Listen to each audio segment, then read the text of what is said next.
Guys, sometimes I forget that you guys, like, can't see what's going on in my head. Um,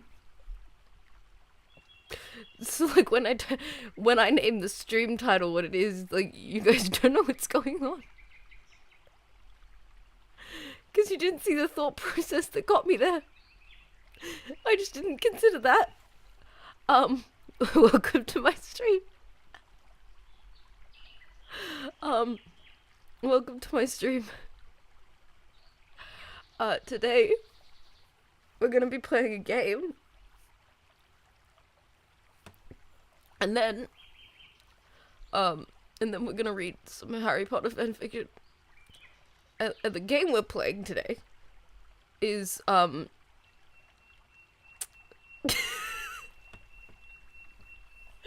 playing Dream Daddy. Because I always wanted to play it. And then...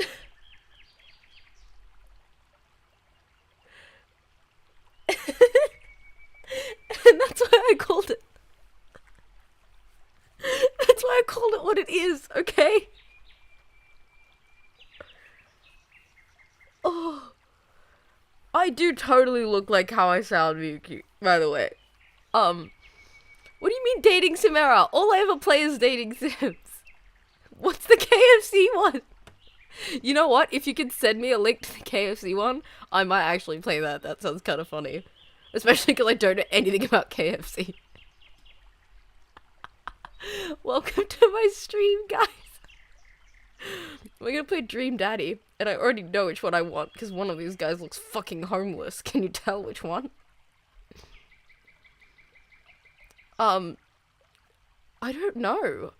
Does it matter if he's emo or goth orchid? He just needs to be, like, kind of submissive and breedable, you know? We're looking for a certain type of man today. You know. But yeah. Hello, everybody. This is what we're doing today. I am playing this seriously. I am looking for a man.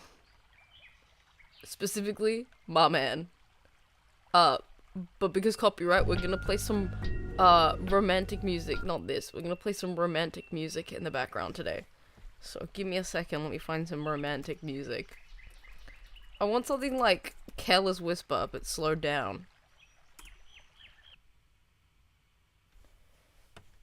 Is he no. We can both be daddy. There's none of this, we pretend that, like, one of us has, we can both be. Thank you, Miyuki. We shall play that probably later this week. I don't think we'll get to it today, but absolutely. I'm looking for something kind of, I don't know. I don't know how to explain it. I just want something that like sets. Let's see. Lo-fi, non-copyright. Yeah, but Careless Whisper is 100% copyright, right? Please tell me lose this crap, baby. I played grinding music last time. To be honest, I actually did prefer the clown music. I actually played it unironically to myself later, which says something about me. The grinder music was kind of bossing, but it was like club music, and I go to the club, so I was like, ooh, I don't know about this one.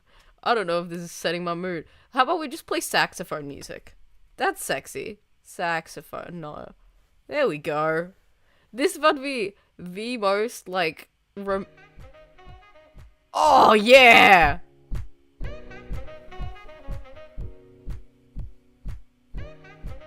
I am ready to sugar my baby away. Ooh. Oh, this is already sick. Guys, this is about to be the best stream of my life. Let's find a daddy! New game.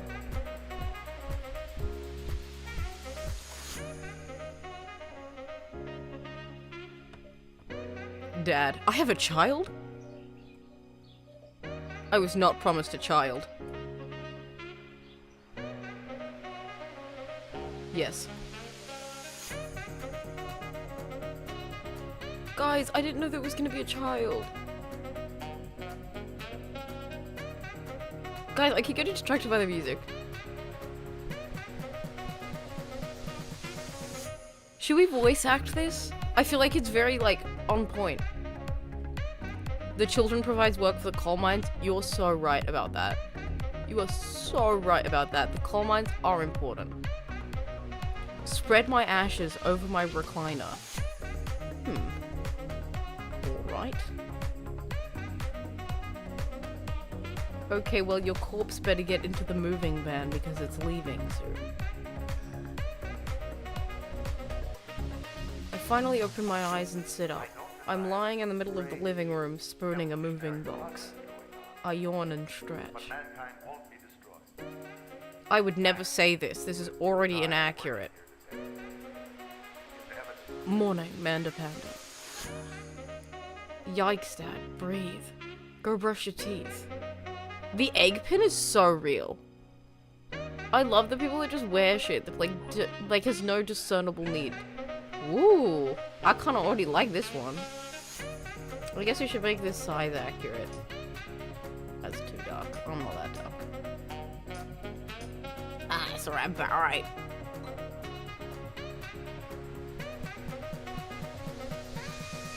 I don't think I'm pointy like that, you know? Like, he's kind of pointy. I don't know if I'm that pointy. That's weirdly accurate to my own hair. It just needs bangs. That's kind of scary. But it's kind of ugly. So, that says something about my real hair that I don't want to.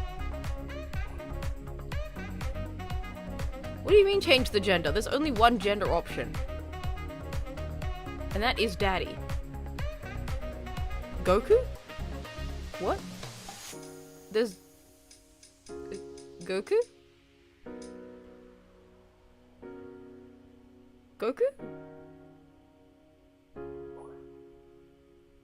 Hey, yo? Man bun? Man bun's kinda... Where? Where's the Goku option? We could go... Oh my god, we could have Goku hair! You're right, we should look homeless though. If we're gonna attract a homeless man, we need to look homeless. Just always DTF. Green? Oh, we should do red. My hair's red right now. Not red, but decently red. We'll make it like brown then. Your internet keeps glitching? get good. I don't know. You can straight up make Goku. That says something about this game. The anime eyes. No, I will make someone who looks decently okay. Simply because at the end, I want to take a photo of us together. And I want to be like... You can't see it, but I'm making the Chad face.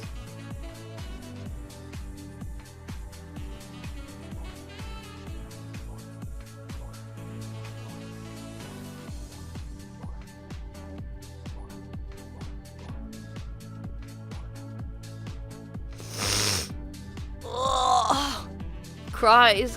What? The book. Oh, it so reminds me of the book of. What's the book of Adam? Have I got Riz? I got hella Riz, babes. You don't even know, man. I got incredible Riz. That's terrifying. I got so much Riz. People were like, "You need to stop." Like, too much Riz. People were like, "I'm just kind of scared of you, man." And I'm like, I get it. I kind of get it. You don't need to be scared, but that's okay, baby girl. None of these mouths look good, which worries me. I kind of look like the greasy rat man that I've always wanted to be. I should voice in a dating sim? Nah. No one's gonna pick my ass because I'm just found like slightly unhinged, you know? If I was in a dating sim, I'd play the weird best friend. Without a doubt. I'm trying to look as homeless as possible. Ooh, mustache. I can't grow one of those, though.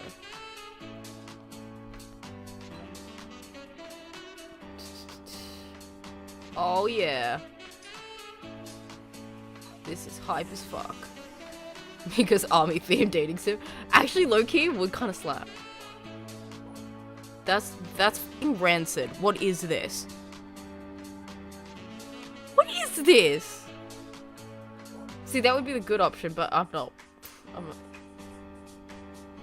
Hey, wait. That's kind of swag. It's kind of funny that, like, it clearly don't give a shit on top, and then at the bottom it looks like that. I'm gonna change the... No. It's like slightly too pale, it's kind of pissing me off.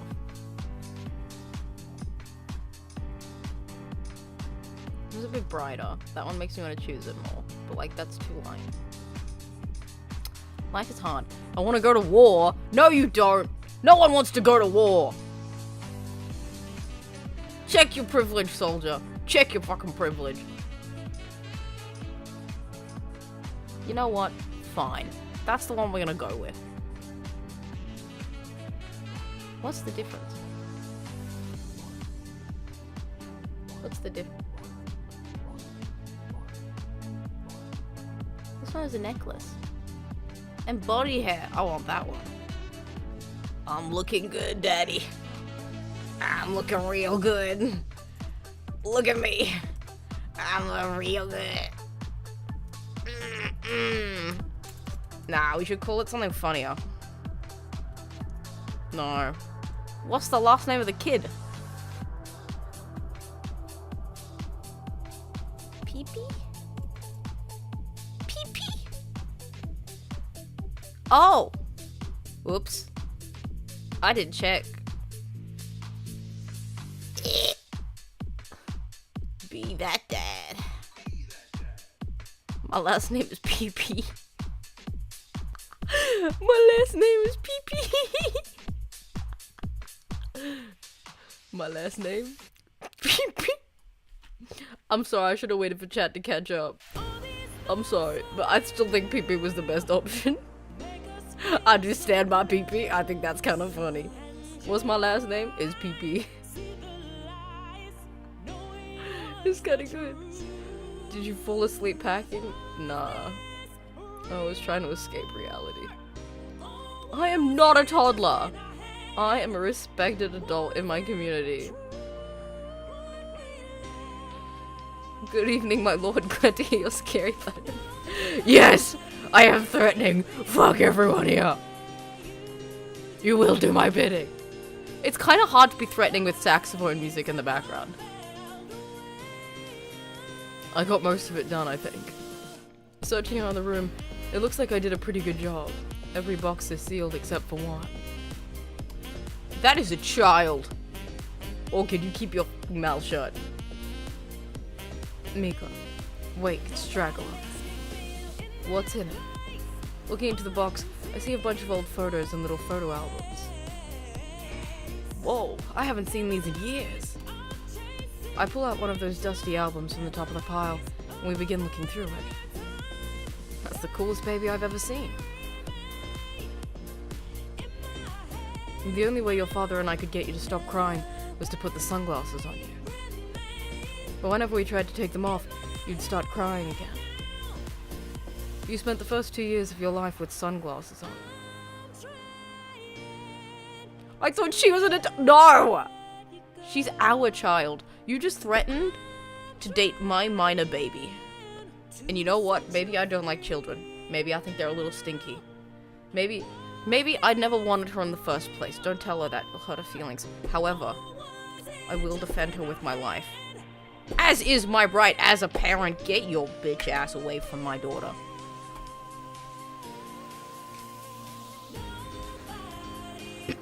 Back to voice acting. Well, I'm barely doing anything, but you know.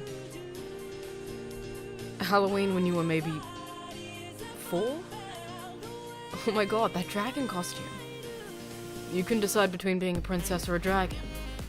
So you went with both. Princess Dragon. Why do I remember crying in that dragon costume?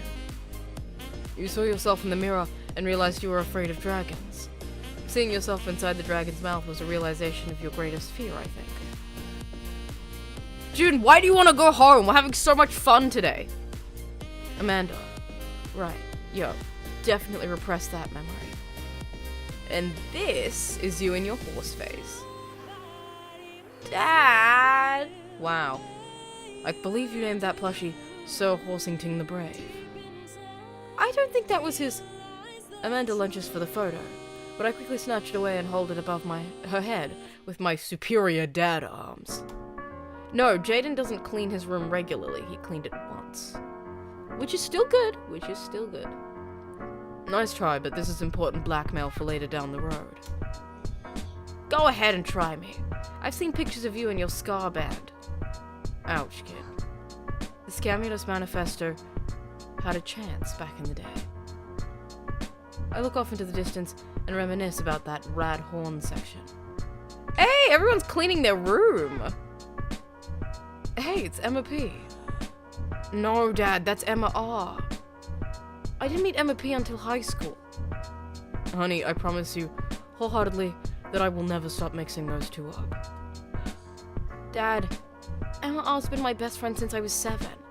Give it, like, a little bit of effort. Oh, right. Emma P was the one who...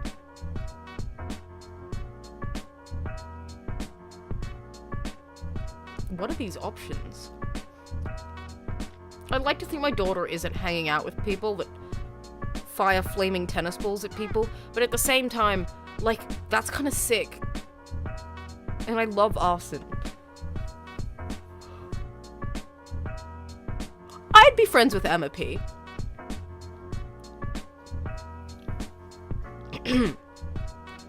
Lighter fluid, tennis ball, tennis racket, right?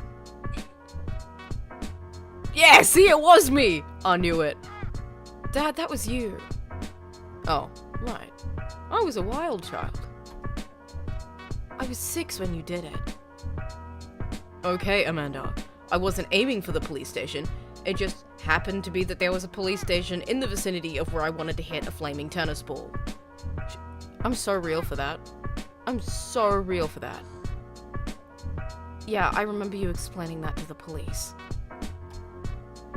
They didn't believe me either. Anyway, I gotta show this to Emma R later. She'll get a kick out of it. The first photography award you ever won. Yeah, and it got us a $20 gift card to McFriday's. And then you got food poisoning from the cheesy tostada blasts. Damn. Yes, she does give cool lesbian vibes. You're so kind of right for that. I feel like in high school she'd be like the coolest lesbian. I think you mean food poisoning. You know, with a Z.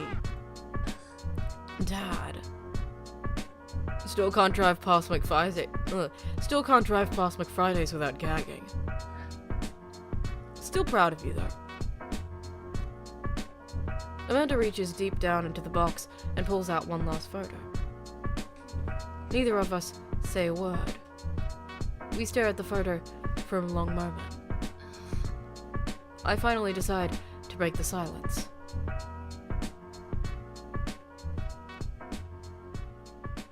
Let's make her adopt it. This is the day you were adopted. It's kind of a funny story. The day we brought you home, we got into a car accident. It wasn't anything big, just a little fender bender in the parking lot. But of course I was freaking out, and the little old lady who crashed into us was freaking out, and I didn't know what to do.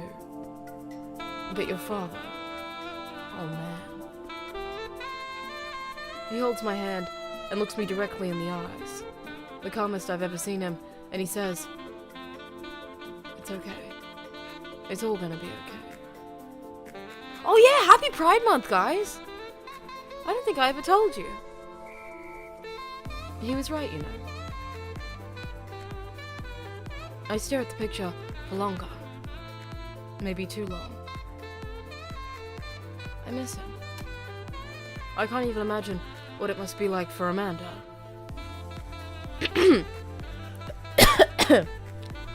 She pats me on the back. Come on, Pops. We gotta finish packing. The moving van won't wait forever. You're right. Where are all the daddies? I was promised daddies and all I got was a child. So many memories here. Hard to believe your father and I bought this place almost 20 years ago. Hey, remember when I shattered the front window playing catch? You always had very strong arms. What does that mean? Like as a child she was like breaking people's arms? Hey, remember when I shattered the other front window pretending to be a robot who breaks windows? You were a very imaginative child. Hey, remember when I broke the back window? We get it, Amanda. You break stuff. Or there'll be plenty more stuff for me to break in the new place. Memories to make and stuff to break. You ready?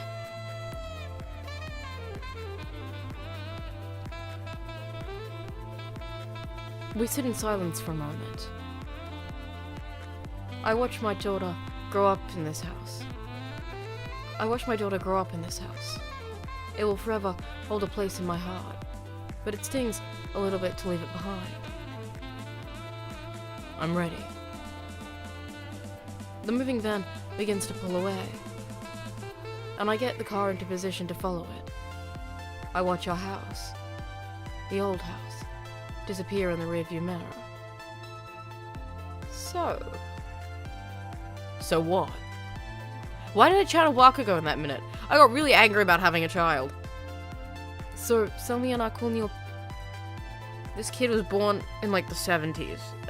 It's the only way we can describe this. Okay. Ah! So sell me on our cool new pad.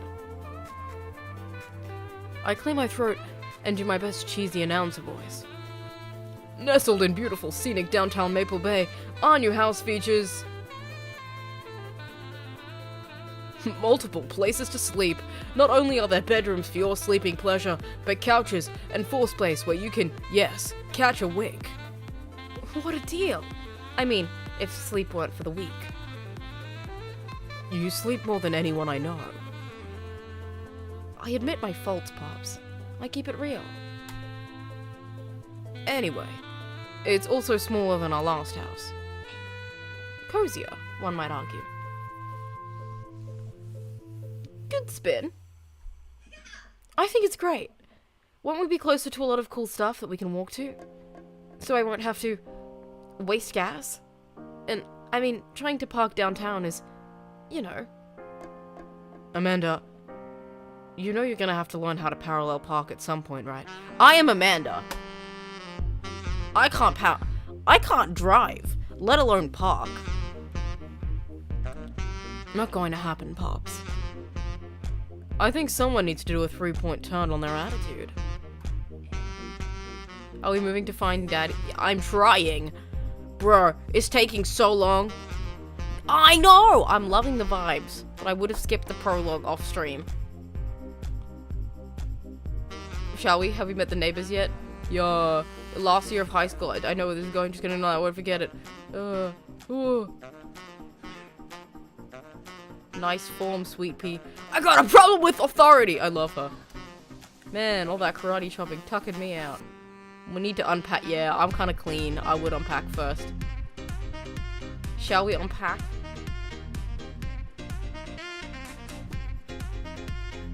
Alright, guys.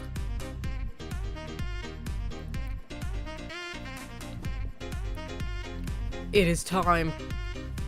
I need to find Daddy. First visitor already, guys! First visitor! Hello! A handsome, clean-cut man. Oh, God. Sorry, he looks like he has a daughter who shops in Brandy Melville, and he's just not my type. I don't like the jacket around the top of the shirt. It's kinda... Ooh, I don't know, guys. I don't know about this Daddy. Also, he's kinda blonde. And his eyebrows are brown, which means he bleaches that. That's gonna be high maintenance. Hello? Oh, where are my manners? My name is Joseph. I'm your next door neighbor. And you will stay my next door neighbor. Oh, yes. Hi, I'm Mika. That's what my name is. I saw the moving van and thought I'd bring over some cookies. My daughter Christy wanted to let me know she baked them herself. No, he's not the high-maintenance version of Hawkmoth. Hawkmoth is the high-maintenance version of Hawkmoth. He's the mid-maintenance version of Hawkmoth. His jawline is sort of upsetting as well. Yeah, Joseph. Joseph as a name is kind of a bit... I don't know. It's kind of scary. Joseph leans in and whispers, "But between you and me, she just sprinkled in the chocolate chips." We both share a laugh. Kids, right? Are the daughters gonna get together if you don't get together with... I think so. Possibly. They might even just be best friends, but that's okay. So we shouldn't get with him. Wow, cookies, huh? So nice to meet you. Joseph hands her the plate of cookies with a smile. Well, thanks for the cookies. He is luring her! He's trying to seduce my daughter. To get to my heart. Not like a pedo! Miyuki! I don't want my neighbor to be a pedophile. Amanda disappears with the cookies. Amanda, come back! And she's gone. That's my daughter. Her name's Amanda. She's a charmer. Daughters are tough. No, they're not! Sons are also tough. Children in general are just tough. I hear that. I mean, there'd have to be something wrong with you to try and raise more than 2. He has 4 kids? Hell no! Immediate red flag. I have 4 kids. What have you done? Oh, I meant... Don't worry. You didn't mean to be rude. Oh no. This is the first neighbor I've met and my social life is already in a tailspin. I wonder if it's too late to move again. So real for that. I like Brucey, but I don't like this guy. Oh no. Wonder if it's too late to move again? That's so real. Yeah, okay. Is the missus around? Mister, actually. And, no, not anymore. He died. Oh. I'm sorry for your loss. Oh no, it's alright. Wow, this is uncomfortable. We stand there quietly for a moment, accurately aware of how awkward we both made things.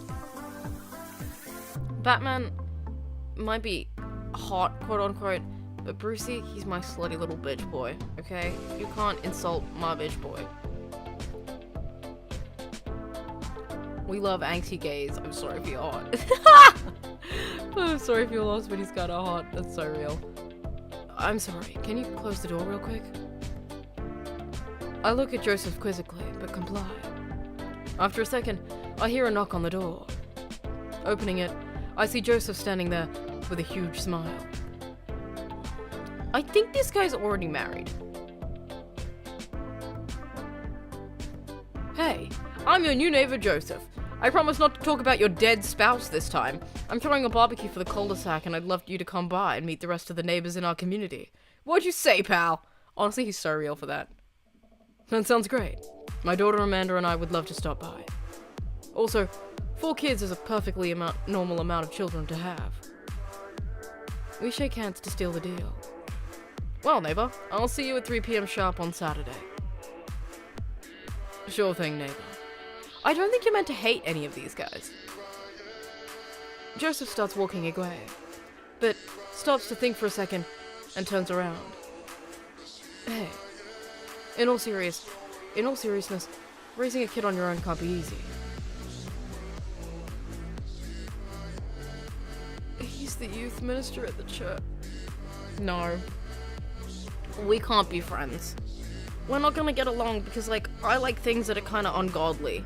Like arson and gay sex. This isn't gonna work out. We were just not fated to be, you know? In all seriousness, raising a kid on your own can't be easy. If you ever need to talk about stuff, I'm the youth minister at the church down the street. We're not dating this man. I don't know. I wouldn't really consider myself a youth. You look pretty young to me, but see yourself. And with that, Joseph's gone. He seemed nice. Amanda walks back into the living room, crumbs on her face and cookie in hand. That was the smoothest recovery I've ever seen. I should be taking notes. See? You're already fitting in great. Where'd those cookies go? They're gone. I'm sorry. If it makes you feel any better, they weren't very good. So you ate them all anyway. I guess that makes it break time. My stream, I don't want this stream to end up as a harem though. Like, I want one true love, you know? I'm looking for my one singular daddy. That's why we said find my daddy. Not by find my daddies. Ah! I'm not tired, guys. I'm just in pain. I guess that makes it break time. Any ideas?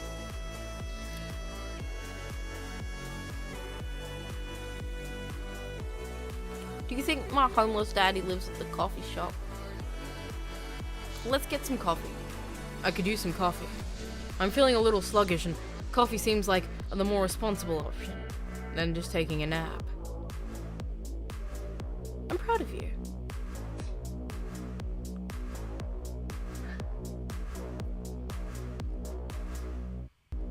We walk down the street to the Coffee Spoon, a cute little place on the corner.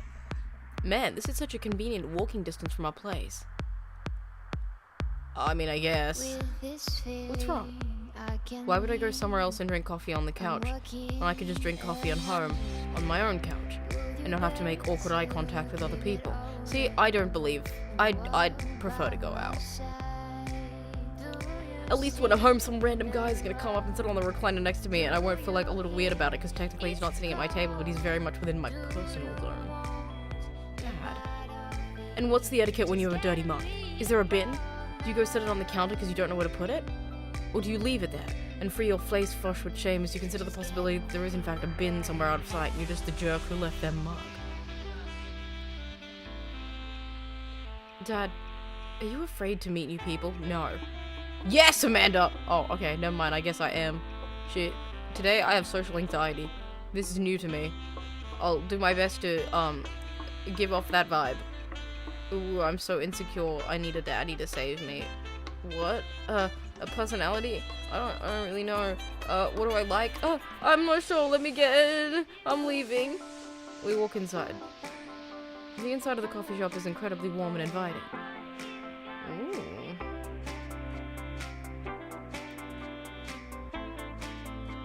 Is this the invitation, or?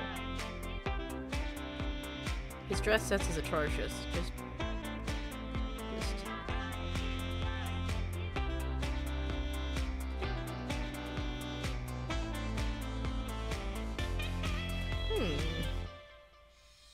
Maybe if we put him in some nice clothes. He's got potential. He's got potential, guys. The inside of the coffee shop is incredibly warm and inviting. Vinyl records line the walls, and patrons lounge on the well-worn couches. Some cool tunes spin on a record player next to a little stage. Welcome to the spot. Ooh. Welcome to the Coffee Spoon, guys. How's it going? His name is Matt. What's with the name? Oh, it's kind of dumb.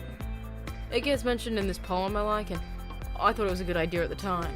And I suppose now it's still a good idea because, like, the business is still running.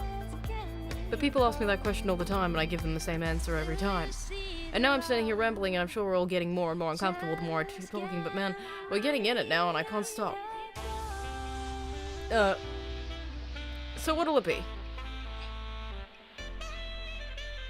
I only have like 100 bookmarks.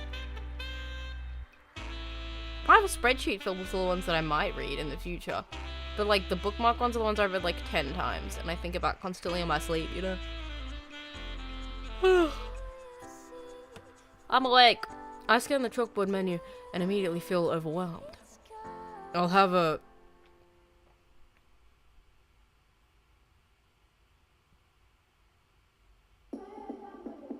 What are these options?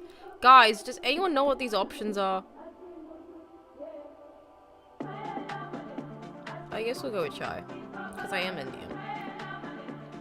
What do you mean quirky? I'm Indian. I know this chai gonna be ass though. Fine, I'll get chai anyway though. Spicy. Is this racism? I don't get it. What do you mean race? Guys, I swear to God, Bro, you can drink chai. I'm not gonna cancel you for drinking chai. I'm just gonna tell you that it's shit. Because it's not my dad's. What do you mean race review? Guys, are you f***ing kidding me? My model is... What did you think the skin color of my model meant?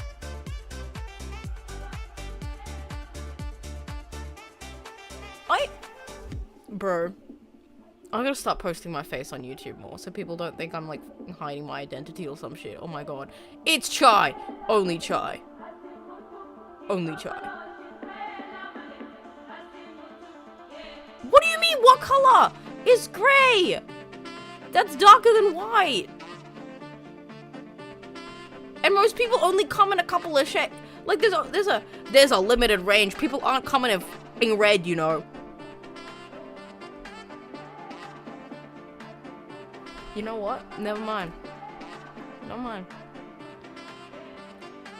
Never mind. I'm very clearly Indian. I don't think this is a crazy thing to say.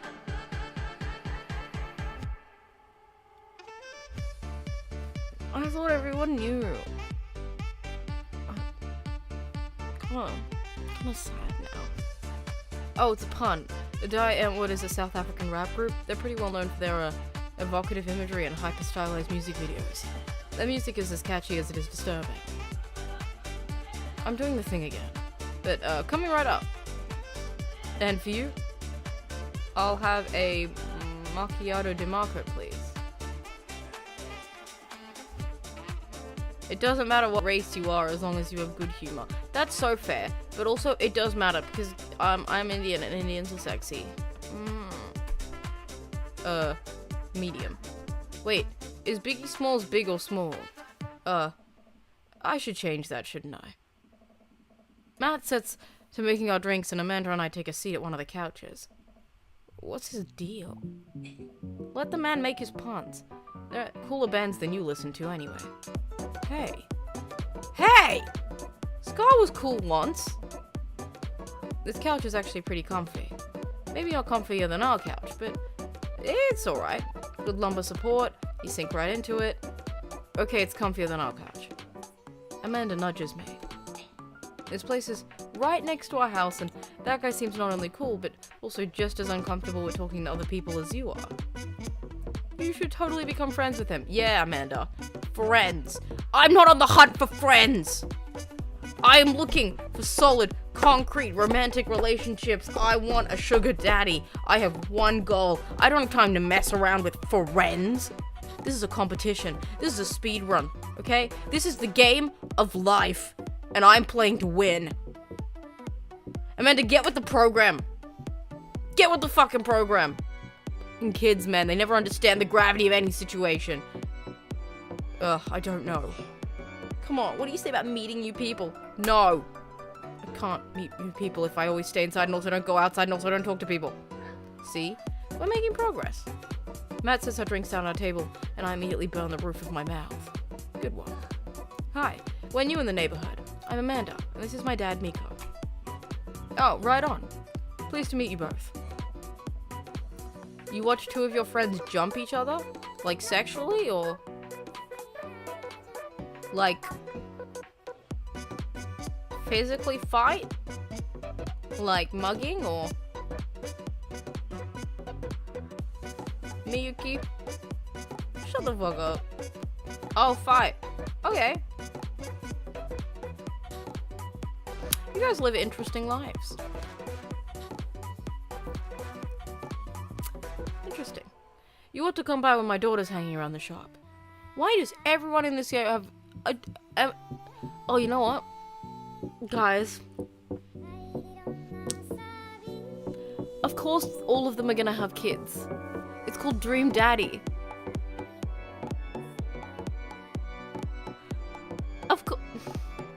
I forgot that the requirement to be called a daddy was to have a kid.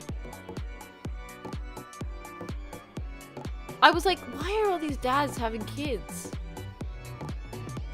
That's what makes them a...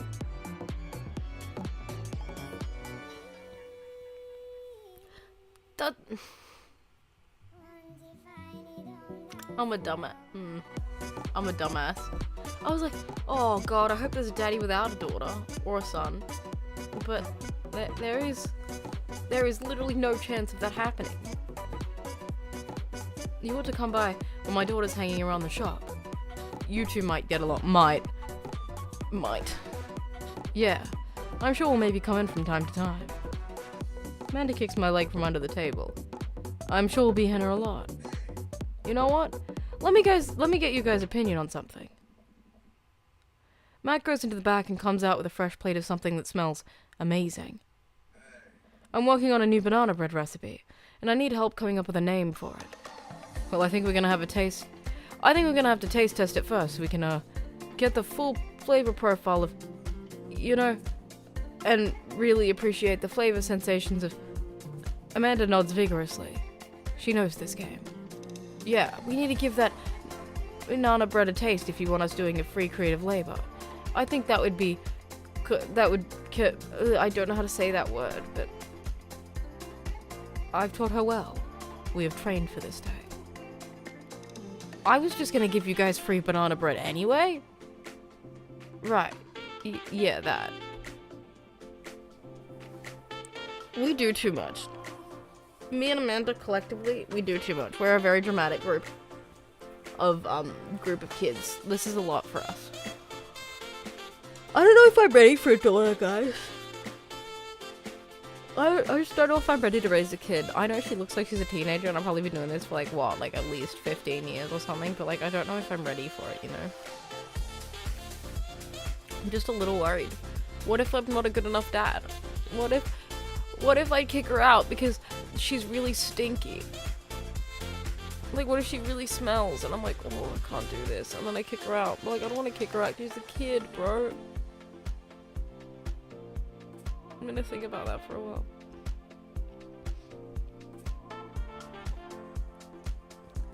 Matt serves us each a peach. Let me try that again. Matt serves us each a piece. Amanda and I happily chow down. This is amazing. Thanks. The secret ingredient is bananas. Thanks, Matt. So, any ideas? I'm stumped. Well, I think I might only be able to give you dad band puns, but I'll give it a shot.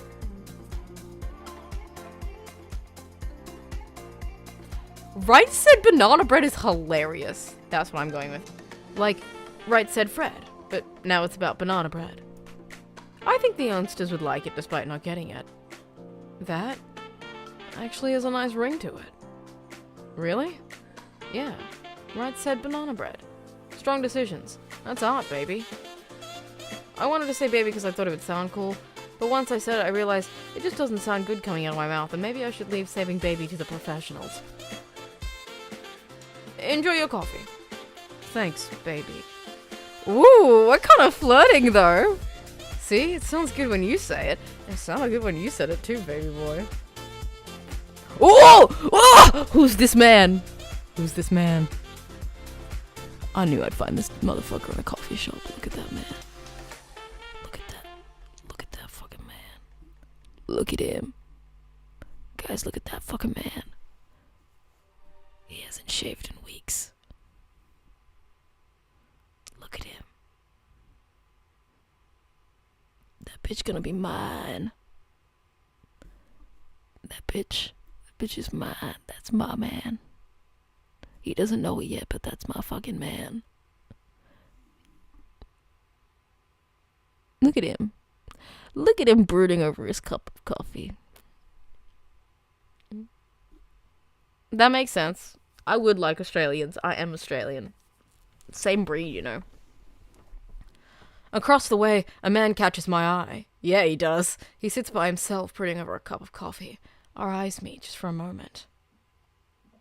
I hastily look away, hoping he didn't catch me staring. Who is that? Who is that? Why are we leaving? We finish up our drinks and head out. Thanks for stopping in. Take care. Okay, now that we're full of caffeine, where to? We just had coffee. Have you ever known me to play by the rules? Your father is a rebel, sweetie. Now all aboard the train to Sleepy Time Junction. But I hear heavy footsteps come behind us. Mika, bro! I turn around.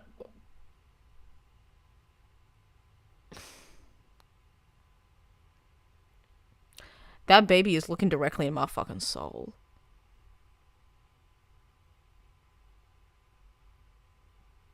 Also, I'm not dating anyone with a kid that young. That's... No, thank you.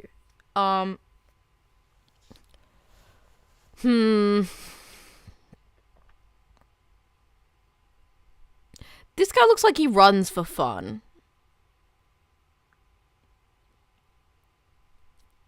And, like, lifts. Which is kinda sexy. But, like... I feel like I'm too disabled to be... with him. Like, I feel like he'd just be like, wow, you want to go for a run? I guess I can walk really slowly behind you. And then, like, by the time you run out around the block 3 times, I guess I've just, like, done one really slow lap. Let's hang out. You know? I don't know if the vibes would be there. But we can be friends. Be friends as long as you don't sign me up for a gym membership. I turn around and I'm greeted by a familiar face jogging up to us. I do like the eyebrow split. His name is Craig. Oh, red flag. Bro. Holy. Wow. I haven't seen Craig in forever. It's been too long, dude. Yeah, and let's make it longer. Yeah, wow, you look great. You look great. Sorry, I should read all of these like I'm aggressively horny. Haha, yeah, I cleaned up my act. Cleaned up his act? Are you kidding me? He's ripped. This sounds weird. Amanda, this is my friend Craig. We went to college together. We were roommates for a while, too. Amanda, dude, you probably don't remember me, but you're so big now. Hello, and Hello, cute baby. Aw, thank you. The last time I saw you, I think you were about her size. This is River. Say hi, River. He picks up her tiny wrist and waves it around. River gurgles happily. Nah, fuck that. I don't fuck with that. Are you babysitting? Nah, dude. River's my kid. Man, it has been a long time. Feels like 1 minute we're rolling up to exams with bad hangovers, next we're both fathers. Where you been, man? I was working out in California, and just relocated my business back to Maple Bay. No kidding. Amanda and I just moved to this side of town. How's Smashley doing? I mean, Ashley. Ashley is her name. She actually still goes by Smashley. And, we got divorced last year. Oh, dude. I'm so sorry. His name is Craig, Miyuki. It was over from the start. It's old news. We take turns taking care of River and the twins. It's all copiatic. Twins? You have 3 kids? Ain't life something, bro? Right? Kegstand Craig is a father of 3. Kegstand Craig? Yeah, it was my old college nickname. He got it because he did a lot of keg stands. It's that thing where you do a handstand on a keg and drink from the keg. Right. He was very good at it. Bro, I hate to be that guy, but I'm in the middle of my daily jog and I really gotta keep up my heart rate. Brought River along for, resistance training.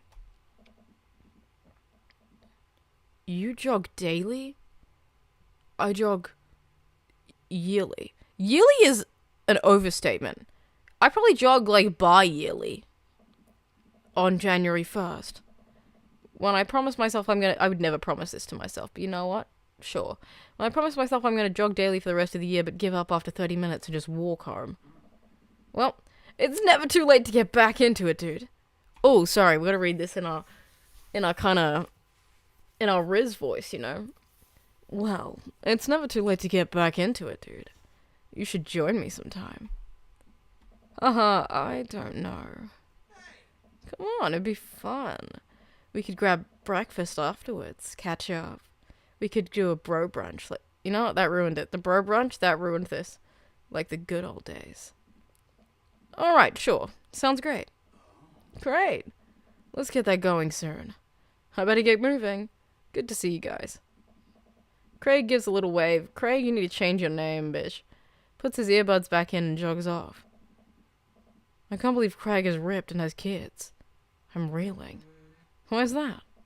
The Craig I knew is not fit to be responsible for any living thing, including and especially himself. Once, I watched him drink an entire jar of marinara sauce for dinner. Amanda, he opened up a new jar of marinara sauce and then he drank it like it was a thing that normal people do. It was unholy. Then I asked him what the hell he was doing, and he said, and I quote, "It's basically a smoothie, bro." I mean, technically he's not wrong. He jogs! He was jogging! He's like a totally different person. Anyways, we better get home. I have plenty of time to reflect on how old I feel later. I want the mystical daddy. Where is he? I want the mystical daddy from the coffee shop. Give me my mystical daddy. Where is he? I want him. Bro, all he did was stare at me and I'm so down bad, for real. Where's my mans? Where's my mans? Amanda and I flopped down on the couch. Amanda... Sorry, guys, give me a second. Fuck! Okay. Amanda has to shove some empty boxes out of the way before she can sit. That's kind of sad. Too bad we're going to be putting my stuff right back into these boxes in a few months. No, don't say that. Aw, Dad, it's going to be okay. I'll be fine. I know. It's just, you're my little girl. It's going to be weird not having you around. I'll come visit, and I'll text you every day, and I'll take lots of pictures. I mean, obviously, I'm a photography major. You promise? Of course. Are you going to be okay by your lonesome? Oh, come on, I'll be fine. I'll get a dog or something. Mika, that sounds gay. Y'all... This is gonna sound surprising to some of you guys. But I am gay. I thought I was... Okay, look. I was keeping it, like, quiet, because I wasn't really sure what to say, but, like, I know you guys pretty well, right? And for, like, the last 3 years, I've been reading aggressively gay fanfiction on my channel. So I think maybe you guys will be okay with it, but I just wanted to let you know I am a homosexual. It's nice to get that off my chest. I'm sure this is surprising to you guys, and I thought you never... I'm pretty sure you guys never expected this from me, but, like, the truth is out now.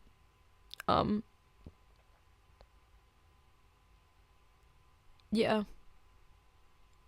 I'm gay. Oh, come on, I'll be fine, I'll get a dog or something. A dog? Forget art school, I'll stay for the dog.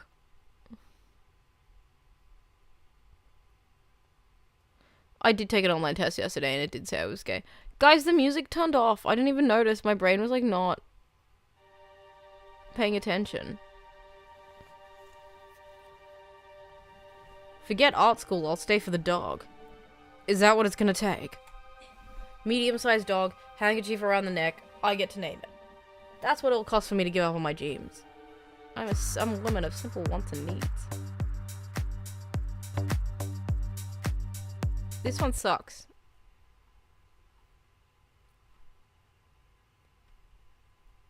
Let's see.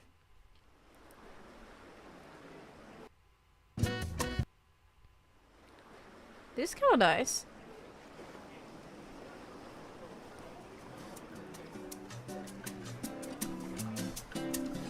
Alright. Oh! Sorry guys, I got like stomach pain today, so I'm like kind of dead. I'm not putting on the Neat Extreme Overlord OST. I do know what that is. I will not be putting that on. Well, dog is a lot cheaper than college. Amanda laughs. Why are you laughing? Suddenly, a pile of envelopes slides to the mail slot.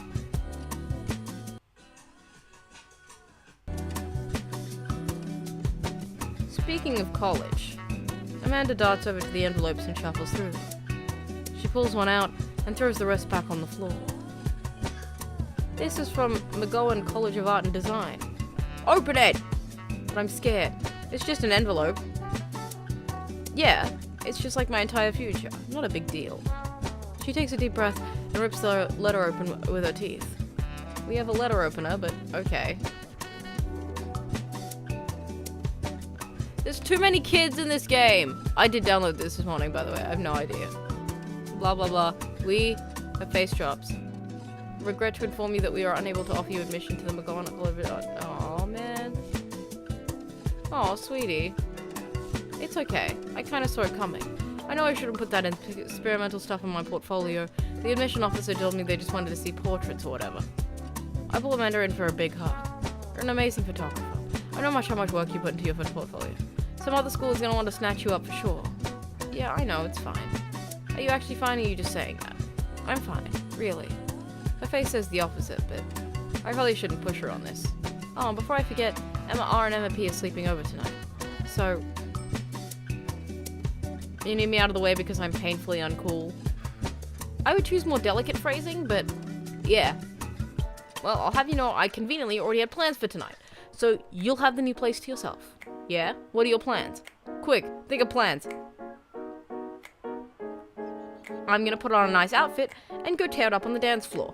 All the hottest dance moves. The lawnmower, the sprinkler, the running man. You know, the one all the kids these doing. Alright, but I'm not gonna come pick you up if you pull anything this time. Not again. I'm just kidding. I'm actually going to...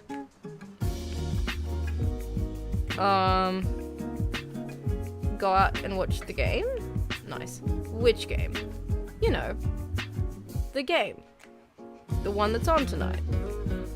The game. On TV. It's somewhere other than here. Okay. While you do that, I'm gonna go do drugs and commit some light arson with the Emma. I'm concerned you're hanging out with the wrong crowd. Amanda shrugs. I would have expected you guys to be up to white-collar crime at this point. Maybe money laundering at the least. I'm a street rat, Pops. You're kidding about doing drugs and crime, right? Yes, Dad. Just making sure. I give her a pat on the head. Have fun with your sports. She does not believe in me. Are you being sarcastic? No, making fun of sports is played out. Alright then. I do some light cleaning around the house and decide to clear out right before Amanda's friends arrive. Before I leave, Amanda stops me. Hey, don't forget you have that meeting with my English teacher tomorrow. Oh, right, Mr. Vega. Yep, totally remembered. I'll be there. This dad is not a very good dad. Which makes sense.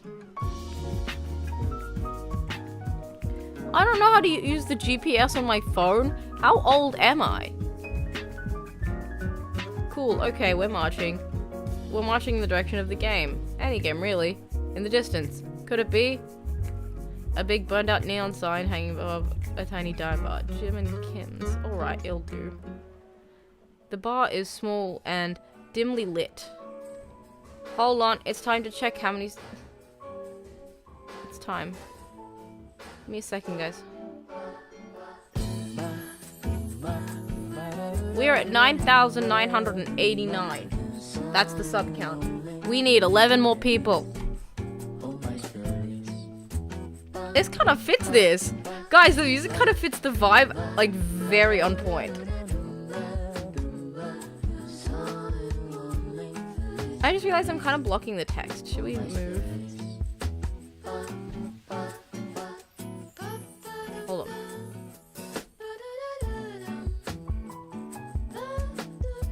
Maybe I'll just switch to this model.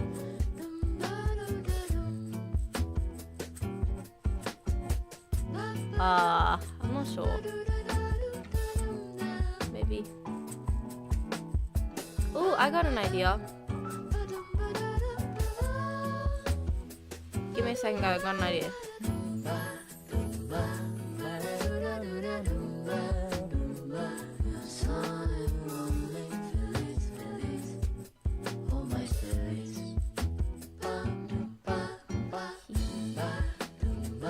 What about that? Oh, we're too far down.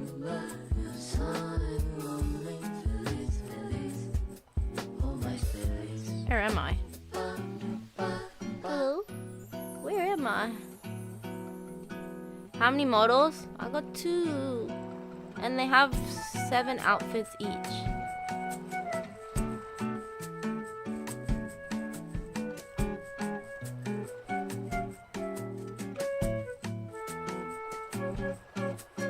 There we go. That way you guys can still read the text. Sorry, I didn't notice before. Yay!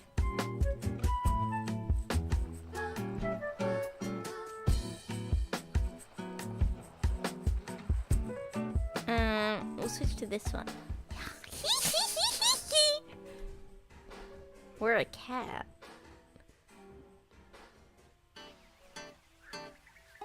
There we go. What do you guys think?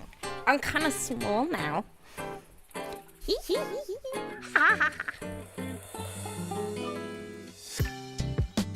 I'm just this one this side, and then this one for this side.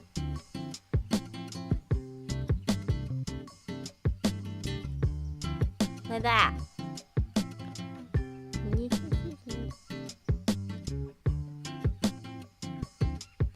Oh, whoops. Hooray! Okay, let's keep playing. I was gonna find my dream daddy, but I'm gonna skip. Oh, beer, please. Sure thing, boss. I'm Neil. I'm skipping this. I'm sick of cutscenes. Hey, sailor. Who the fuck is this? Oh, hello. Good to see fresh meat in here. I'm Mary. Come here often? No. I actually moved to this part of the town today. I'm Mika. Are you watching the game? Yeah. My preferred team is in the lead. If they keep this up, they'll win the game with ease. Oh, I love that team. I also love that game. I love someone who knows their way around bald. I'm getting the impression that she's a little drunk. Buy a gal a drink? Don't buy me. Maybe some other time? Suit yourself, sailor. Mary saunters off, Setting her sights on the newest patron. Hold on, guys.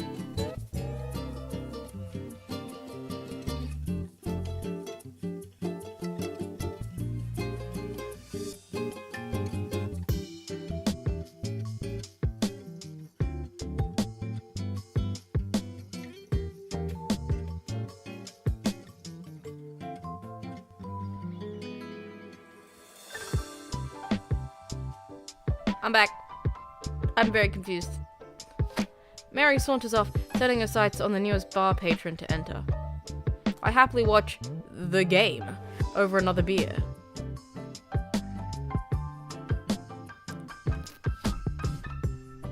I've found my mans.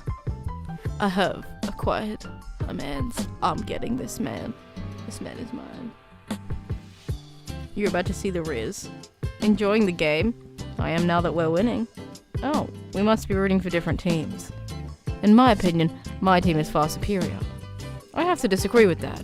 Based on our win-loss record, I'd say that my team is superior. That's where you're wrong, since as it stands right now, my team is beating yours.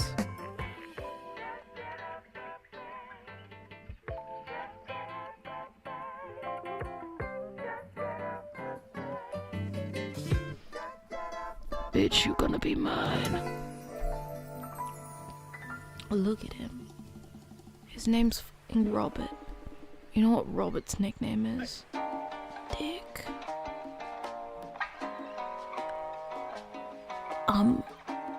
That's mine. That's my man. Thanks, amigo. You must be new here. Mary already hit on you? Yeah. Robert chuckles. She's a peach. Well, you picked the best bar in town. As slimy as it is, you'll never find a better spot than Jim and Kim's. Is there an actual Jim or Kim that runs this place? No, that'd be Neil. Neil waves from across the bar. Good guy, Neil. Not enough Neils in the world. Okay. You a whiskey fella or a beer fella? I'm a you kind of fella, baby boy. Beer, but I'll drink most things. You like shots? I like you. I like shots.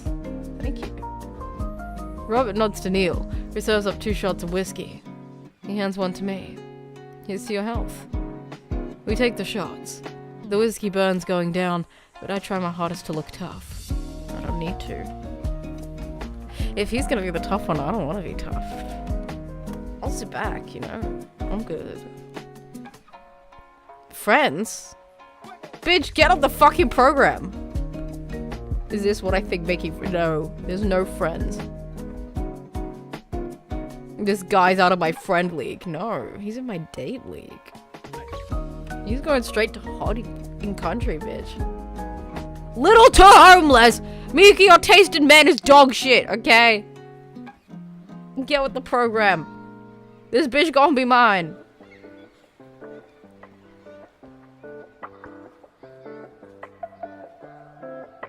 Where do I even start?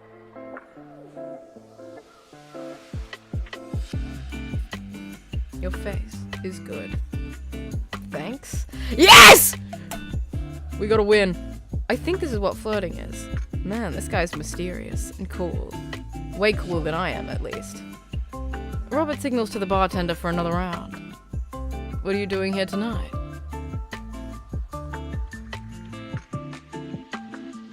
We should mention the daughter early. Just in case, you know. Like, cause what if he's like, is that your girlfriend? Are you one of those pedophiles? Cause he sees us at the cafe and he thinks we're like dating. And I don't want that. So, we've got to make it clear I'm not a pedophile. I'm just an incredibly gay dad that wants to fuck him. And my daughter kicked me out of the house. Not like forever. She was gonna sleep over with her friends. Family type, huh? Single dad. He gets up. Be right back. Got a powder my nose. He must like me! Ooh. Good. I'll be whoever you want. Huh, I guess so.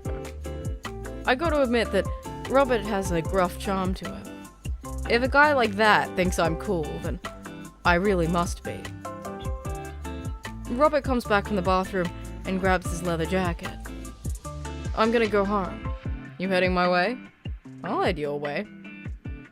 I'll head your way, bitch. Robert and I leave the bar and find ourselves walking in the same direction.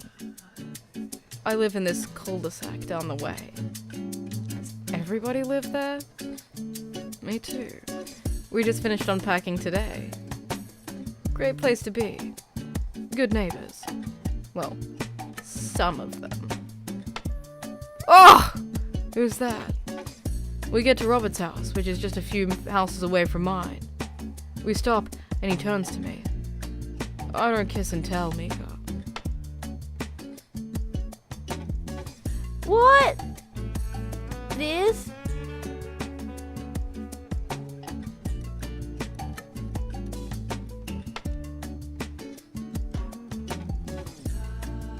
Oh no. Hold on, I fix it.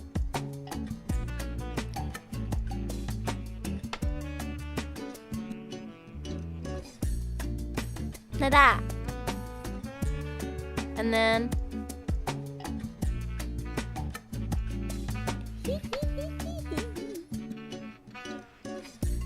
I don't kiss and tell, Mika. So are we doing this or what? You know, do you want to come inside or not? I'm coming in! I'm coming in!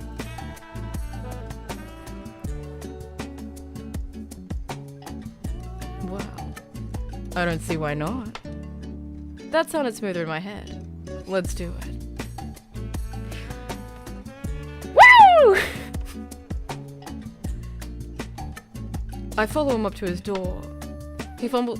Yo! Wait, hold on! That's a bit fast, isn't it? Is this a long-term relationship?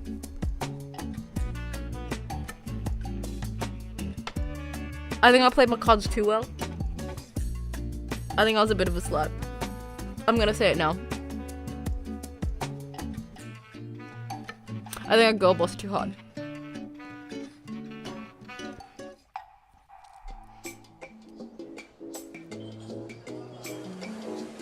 No! No! No! I don't want it to be a one-time thing. No! Guys, no! A girl boss too hard. Even I know a girl boss too hard. The riz was too much. Fuck. No, it's okay. I am a massive slut. I can move on. I can. I'm not that attached. I wasn't...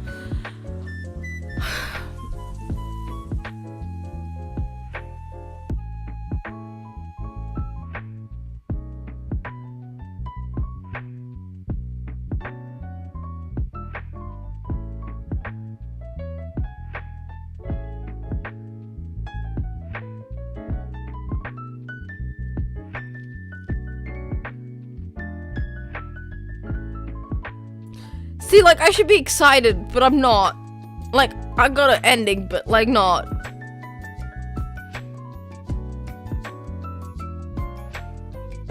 Oh, no.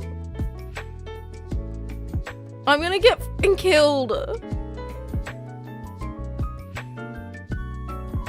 Yeah, I do want to start.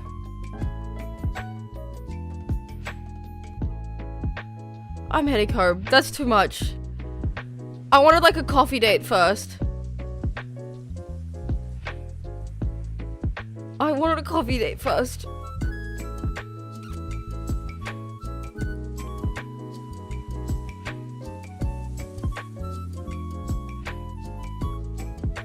I did.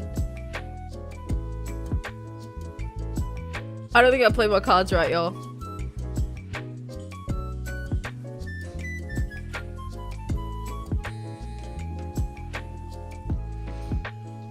Oh, fuck, it's Craig. Tell this man to fuck off. I'm not fucking running. It's 6 a.m., bitch.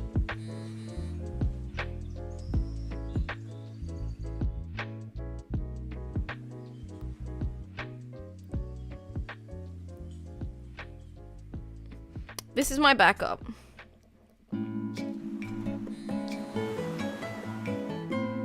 Me at the gym. Okay.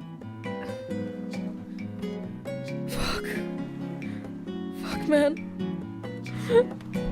I lost out on my dream daddy. Now I'm going with the backup. And his name is fucking Craig! No! His name is Craig! Oh. I walk a lonely road.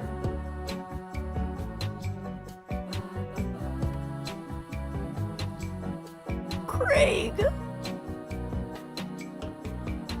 Oh, and he has a baby. I'm gonna have to change baby diapers if I like this guy. No! I thought I was done changing diapers. Hey bro, good morning. Hey, good to see you, man. I'm definitely not as pumped as he is. Maybe I should have had some coffee before I left. You ready to kick some butt? With your help, I am. I have a feeling this will be less of me kicking butt and more of the gym kicking my butt, but I can handle it with you here. Dude, bro, that means a lot. I'm pathetic. I'm pathetic. We head to the gym and I'm immediately intimidated. All of these people look like they could break me in half. Wait, that's kinda... alright. And it seems like Craig is friends with... Hey, Craig. I know I said I was gonna date you, but could you wingman for a second?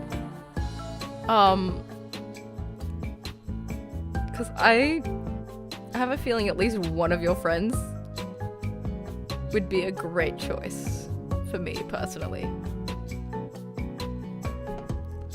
He high-fives and finger guns all of the cool jocks in the room. They look like they would and could steal my That's kinda... Come on, bud. Let's warm up. I'll warm up? Yeah. I have a feeling I'm gonna hate, though. And start walking. Okay, I can walk. Walking is good. So I know we're on treadmills. Yes. Why am I still in a suit? And over there are ellipticals. Very good. What is all this other stuff? They might look a little scary, but I guarantee all of them serve a specific perfect for building muscle mass.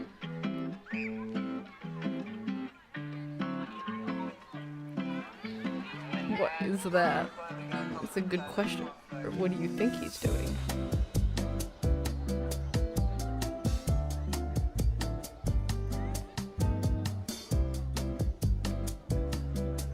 There's a tiny man in there, right? Did he do something the court found unfavorable? Another muscular dude is doling out justice in the form of pain. What? Oh no, Craig is turning the speed. I better do the same. How long have you been doing the buff thing? A couple of years. And what are you doing? You're not dadding or working on buff? Nothing. I coach my twin softball. Of course he fucking that counts as both dadding and buffing. Oh, I keep busy. What do you do for fun?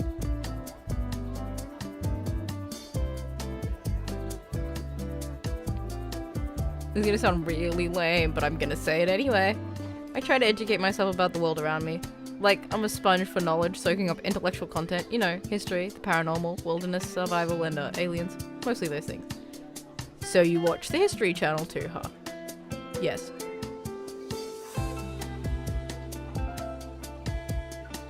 Why were there eggplants behind him? I look over to Craig. He wasn't even broken a sweat. How is he doing this so effortlessly? I'm dying. Hey, remember when my fish died in college? No, I don't like this story. Oh my god, is he really bumping this beat again? I guess, oh god, this is fast, very fast. And we were at that party and you voted to make me feel better. And you told me to create distractions. Of course I do a sick keg standing at everyone cheering. And then I try to steal a fish from a fish tank at the party with my bare hands like an idiot. And then you drop the fish, it's flopping around, you panic. And so you run past me post keg stand with the dying dirty fish in your hand that you scooped on the ground. And you're yelling at me that we have to leave. And we're running out of a frat party with a fish and trying to even mouth it out. The next day he's up alive and well. And they never did catch the great fish thieves of the Grand Red Jew. What? Found whatever you said hot? No! Craig! Introduce me to your friends, dude! I shot off at the edge of the treadmill and crashed to the wall. Whoa! Jesus, that hurts. Dude, bro, you okay? No. I'm fantastic. Well, I think I might call our gym adventures here. You sure? Alright, well, Here, I brought you this. I'm not drinking that. It's a protein shake, bro. Oh, thank you.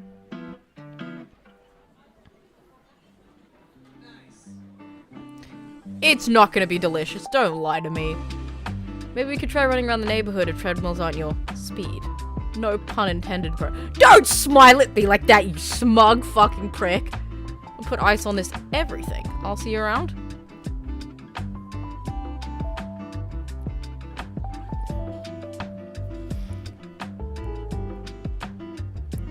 Wrong. That's not the thing that turns me off.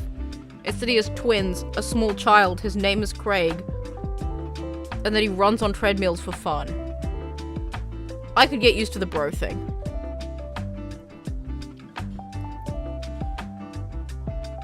I get home and lie on the couch, it hurts to move. Oh god, I'm so old.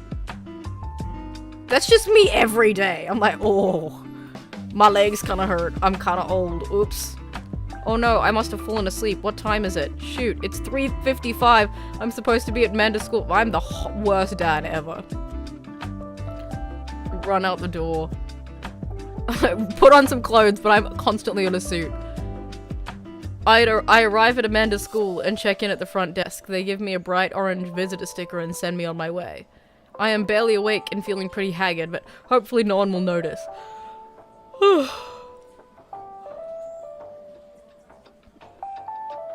Who's the English teacher?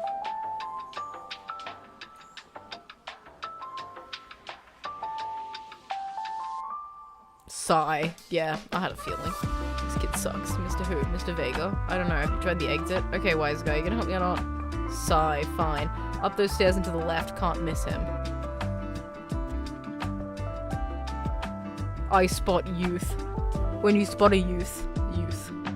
Simply, where is it? Lorenzo Rodway! Sigh. Fine, Mr. Vega. Wow. Now I'm officially 10 minutes late. We're not cool. You must be Mika. The period's almost over. Would you mind waiting in the back?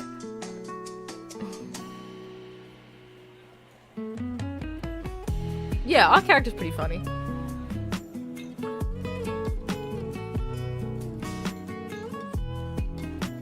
What do you guys think? His name's Hugo, which is acceptable. All of these characters dress atrociously. But at least this guy's wearing, like, similar colors.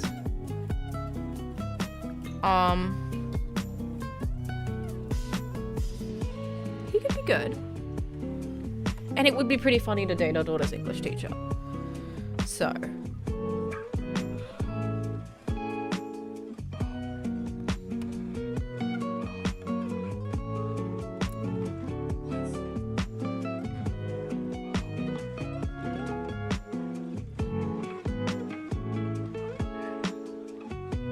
Budget cuts, that's so real. Thank you so much for coming in. No worries, Mr. Vega. Please call me Hugo. Okay. What's going on?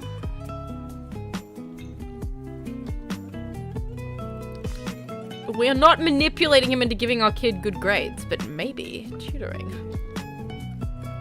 Senioritis, but this is strange. Is everything okay at home?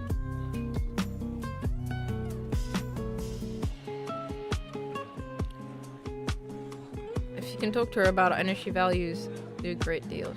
I know how important art school is to her, and I hate to see my son's scholarship money. Ooh.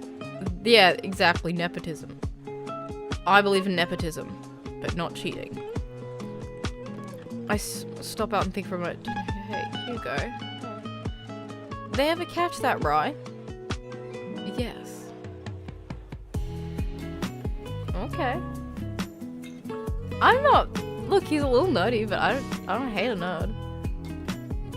Oh.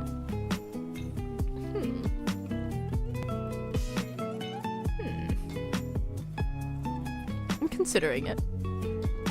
I'm considering it. It's an option.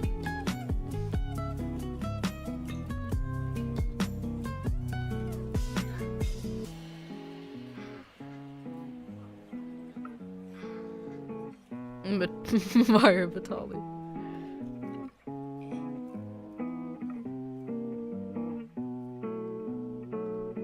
It's funny because I kind of made him look a little ratty. Like, I thought it was kind of funny.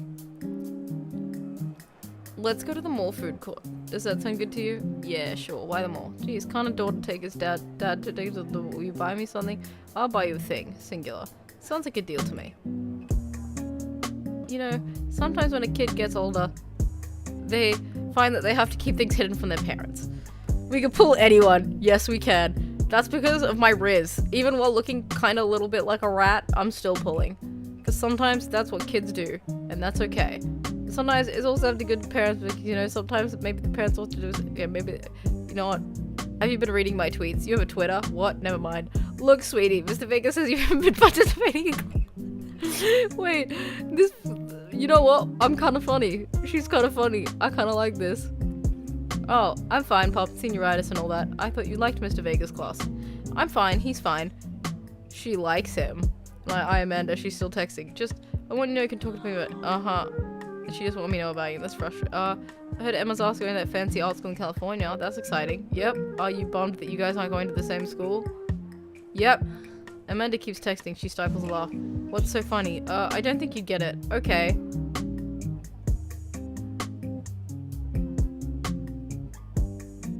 Name your son and the first option is Ace. Obviously you pick that one then. Who are you texting? Noah. Who's Noah? My friend. Does he go to your school? Yep. Do you like Noah? What? No. She likes Noah. Dad. I can't believe you would. Dad, I mean, geez, why would you? Gross. Sorry, I just asking. Dad, he's just a friend. Guys and girls can be friends. He's just my friend. Okay. Jeez, this is going well. Why is she dressed like a lesbian? Well, good talk, kid. Love ya. She leans forward and turns off the radio. I guess that conversation is over. To the mall then. Some bitch-ass little boy is ruining my little girl's education, and I am not okay with that.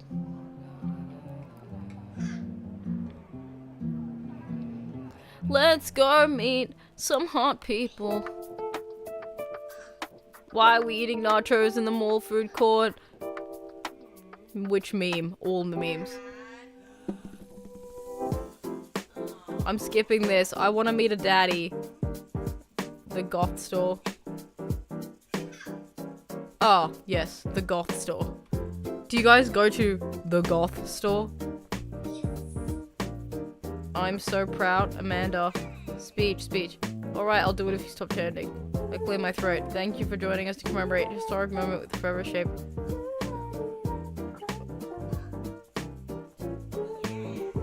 Chain wallets. Dead Goth and Beyond. That's hilarious. I'm gonna peruse the band t-shirts. I barely know any of these bands. Cannibal Bone Party doesn't sound like the music I enjoy. But they must be really happy that a retail outlet is carrying their merchandise. I hope their parents are really proud of them. Look, this is very important to me. Yeah, no. No. Look at him. That's fucking Dracula! They made Dracula a DILF. No!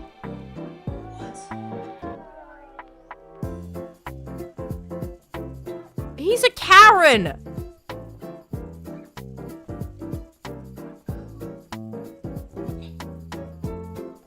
Snape? Yeah, exactly.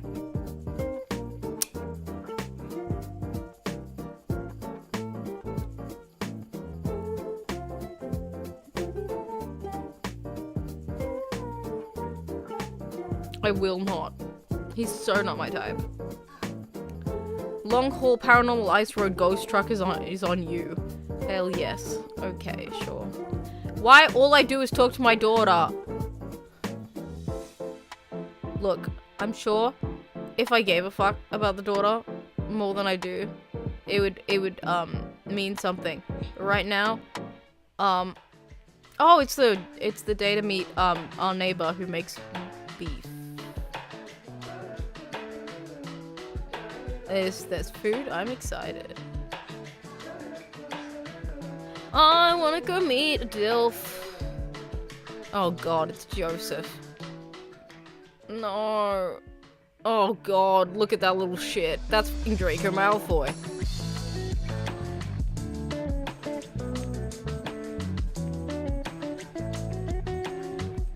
Do you think they're Mormon? Oh no, they're Christian, right? Our youngest Krish. Wait, where is Krish? Maybe Mary put him in a crib. Oh, and how can I forget my lovely Mike? That's your wife?! That's not your wife. That's our wife. Oh, Mary, sweetheart, did you put Krish to bed? I have to go look for him. What? You have to... Mary, this is our new neighbor, Mika, and his daughter, Amanda. I'll shake your head, but I have a glass of wine that I need to tend to. I love her. Nice to meet you, Mary, for the first time. Charmed. Well, I have to go over there now.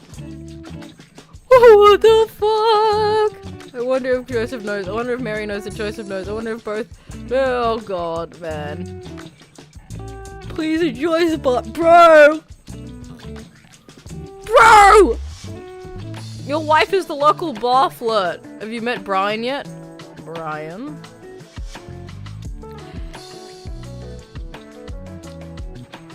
Wait, he's kind of... Hey.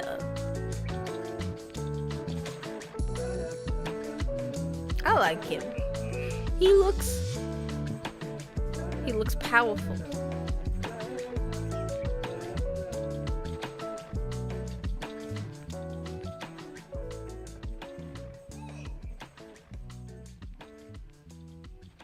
I don't like his pants or his shirt.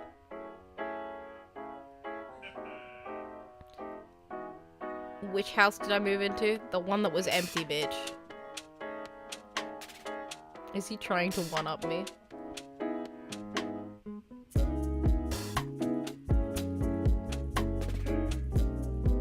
Let me introduce you to my daughter. Oh, she looks nice. It's Daisy. What grade are you in? 5th grade. We're actually trying to get her to skip to 6th grade, not to... Oh, I hate this guy already. That's exactly what bragging is. Amanda's smart too. Thanks, Dad. Well, I'll be real if I don't want to talk to either of these people. Wow, I think I've actually met everyone else. Great, I'll bet you're excited to get to know everyone. Hope you enjoy yourself. Oh no. I feel bad for her. Dad's kind of a bitch. Come on, Dad.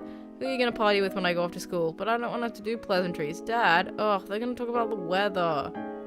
Go, do it, make a friend. But how could I possibly abandon my only child at a social function? That's bad parenting. This plate of cookies is my new dad. Bye. Wow, okay. Well, here goes nothing. Is that the barista from the Coffee Spoon? Didn't I meet that guy at the bar?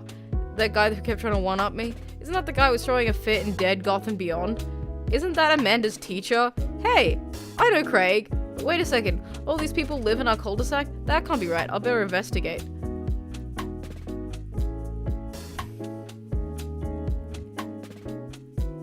Should I try and...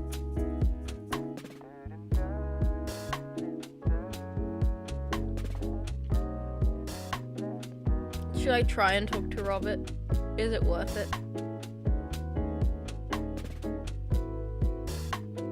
I'm a little desperate.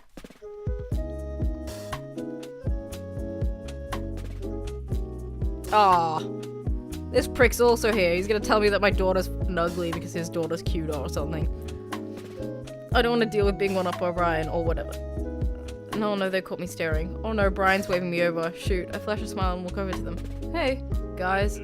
Mika! How the heck are you? Settling to the neighborhood? Oh, yeah, Besha. Got the living room in order at least. That's great to hear. I've been doing some living room work with all. Finally got the 50-inch... I hate this guy! This is great. He was kind of cute at the start and now he's kind of annoying. Have you met Robert yet? Yeah, we've met. Over with his whiskey. Good seeing you again. We were just talking about my most recent camping trip. Spent a night out in the woods with Daisy and Maxwell. She's definitely an outdoorsy one. Even caught our first fish. It's good to see you taking your daughter out. Like, does she love that? It's great that she loves the outdoors. Mine loves being inside. Brian raised his eyebrows at me. Inside making art. She won our local competition for art. Yep. Did I put it on too strongly? I'm so bad. Anyway, I haven't gone camping in years. Not since last time. Same here. Well, things change once you have kids. Wait, what happened to the last time? Well, old Johnny and me were out in the back country. Johnny Boy's a strong kid, met me on my army days. Comes from Kansas. They build them tougher out there. Anyway, things go south pretty quick. Johnny Boy breaks his ankle when the rope bridge snaps.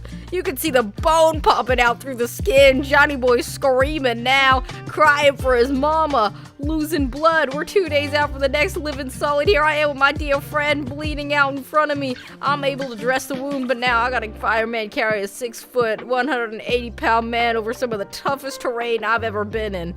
I won't lie to you. There were moments during those 2 days when I thought about leaving old Johnny Boy, but you build a bond with your brother in arms, and that bond never breaks. I got that boy back to civilization, but then I lost some out there. I guess that's camping for you. As long as this guy never talks about camping, I'd love to date him.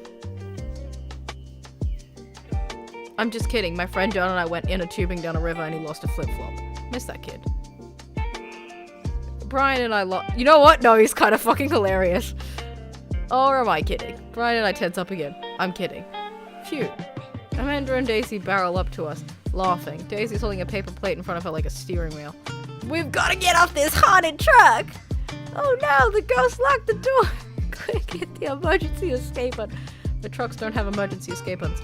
Then hit the brake, I guess, and then we'll get out of the truck. The imaginary truck! Anyway, we're safe from the ghost, but however will we survive the...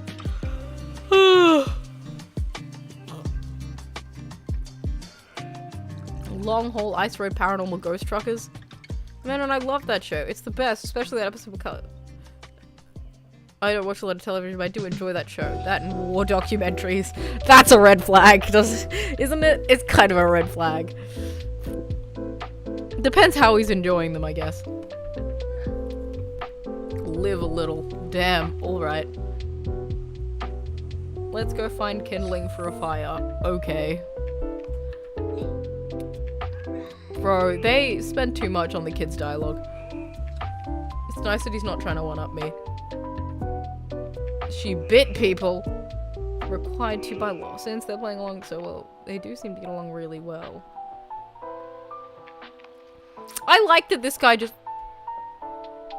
like, bullshits. You know, like, I like that he just in lies.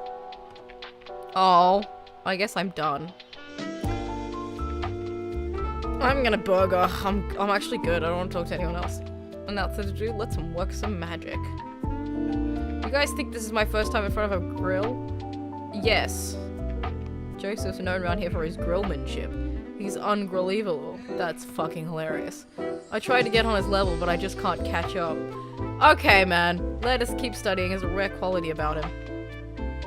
Aw, this bird's got a flower crown in his hair. Why are we going for him again? I kind of like him.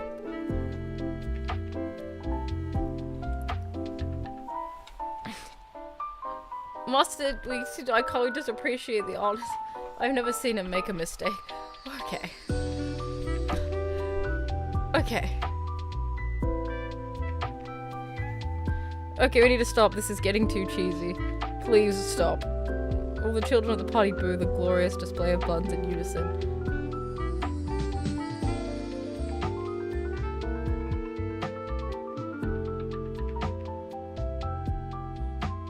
I kind of like this guy.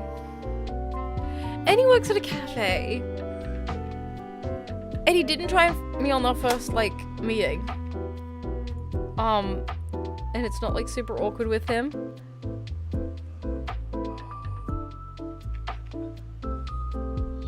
Dad book, really?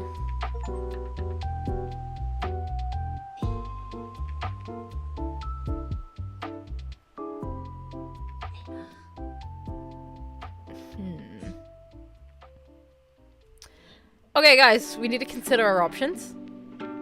I'm thinking... Yeah, I mean, I'm not sure about... Okay, here's the thing. We either date Robert or we date the cafe guy. And I kind of like the cafe guy. The cafe guy wears flower crowns, and he makes bad puns, and he knows better music than I do. And he didn't try and immediately fuck me. And he doesn't have a baby. Agreed on cafe guy? Okay. We're switching routes. I should have fucked Robert then once. Now I regret not saving and saying yes. We'd just like one night standed, you know? Does the game end if you one night stand him? I don't know.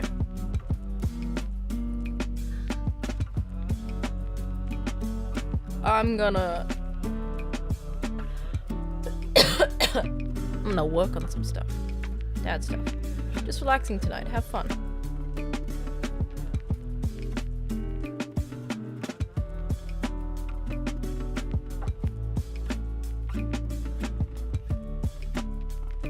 Bro!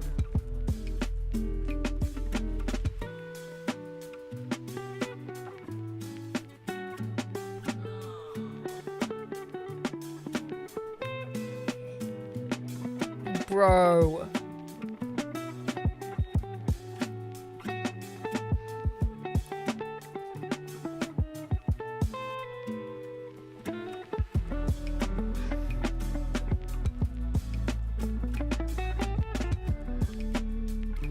Honestly, I am gonna guilt trip her. Why the fuck are you not telling me where you are? I have a right to be worried.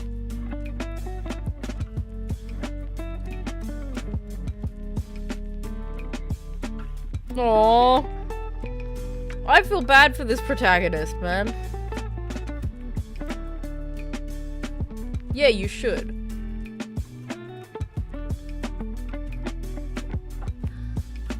Team PP.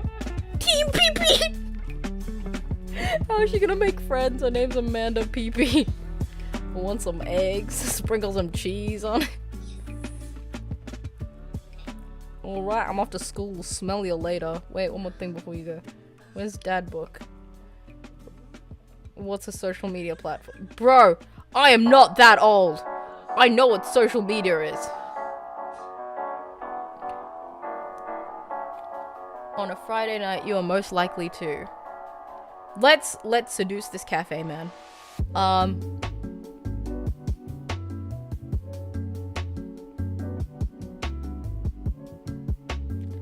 Told my retrieval with dad puns.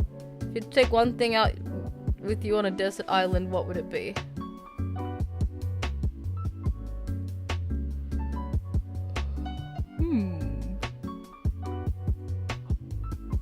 A boat. What are your turns on?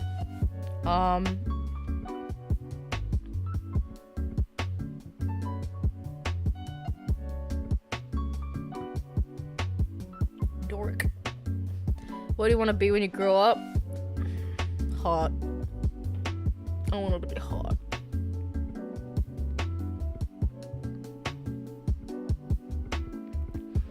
A good father. Ooh. What's your favorite movie genre? Not war documentaries. Rom-coms. I love rom-coms. What are your ideal date?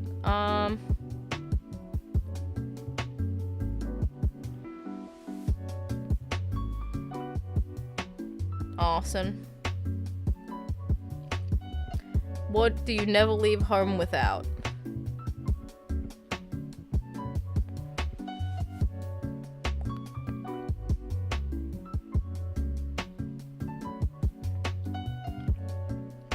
I frequently, yeah, that one.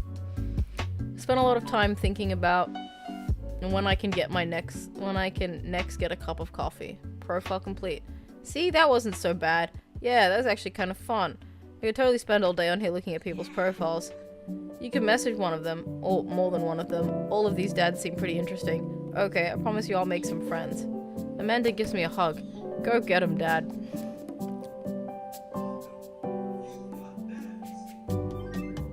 I've got dads.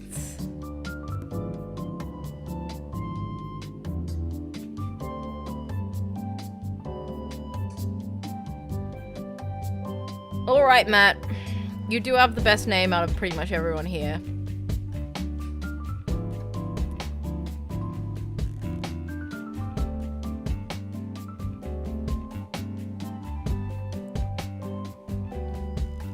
Shit with subtitles is so real. Alright, let's memorize this man's profile. We gotta attract this dad. Perfect my cold brew setup, one drip at a time. That's fucking cringe. You know what? Me too. Find tunes to pass the day away. I was gonna say music as well, actually. Multi-instrumentalism. I'm gonna go learn a couple instruments. Shit. What do you want to be when you grew up? A barista, weirdly enough. Was shit with subtitles. Ideal date. We go to the animal shelter and seriously consider adopting a cat. Would you never leave home without my headphones? In-ear and I do that! I get in-ear and over-ear headphones and I take them everywhere and it's fucking annoying. Because everyone's like, oh, why are you like getting, like, why are you getting earphones if you've got headphones around your neck? And I'm like, go fuck yourself. I spent a lot of time thinking about where did music, commas, and song titles come from and where did it go? Do we all agree it's a bad idea? He's kinda... I'm gonna message him. Attract that dad! Hey man, great getting to see you at the... Hey dude, I'd be so down for that. I'm actually catching a show tonight at the Sound Garden. What's a Sound Garden? It's a concert venue, but also a bear. It was cool to have soul patches. PUP today. It's playing tonight.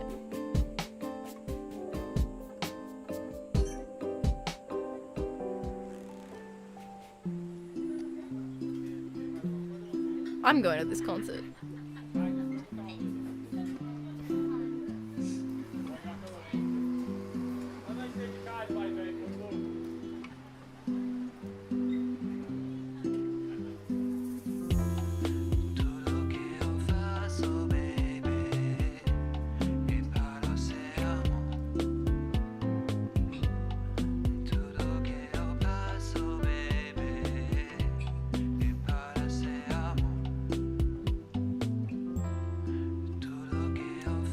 I feel bad for this relationship. Something's going wrong.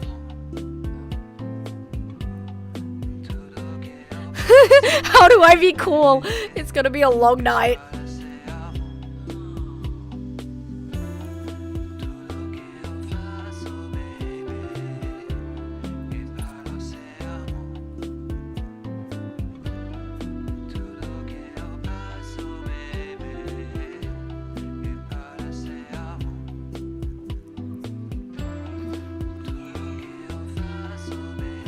I'm scared.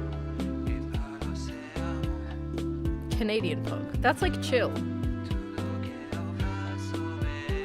Oh god. I just want. Oh god. And by the end of this, I want a good date. That's the plan. On a good date, and then I'm gonna read a dry fanfic. That's the plan. A strange dude didn't set your goals when he offers to buy you merch. Don't accept it and definitely don't go on 3 awful dates with him afterwards where he takes you to a knife restaurant and then forgets his wallet literally 3 times in a row. What? Never mind. Just have a blast tonight. I wouldn't pay for the first one if he forgot his wallet. Why are you forgetting your wallet for a date? Pay attention. You made it. Ready for tonight? Ready, I was born ready. Any situation, any outcome, I can handle it. I sleep with one eye open, I am prepared to kill. Are you? Shit! I forgot. I meant to be playing an introvert.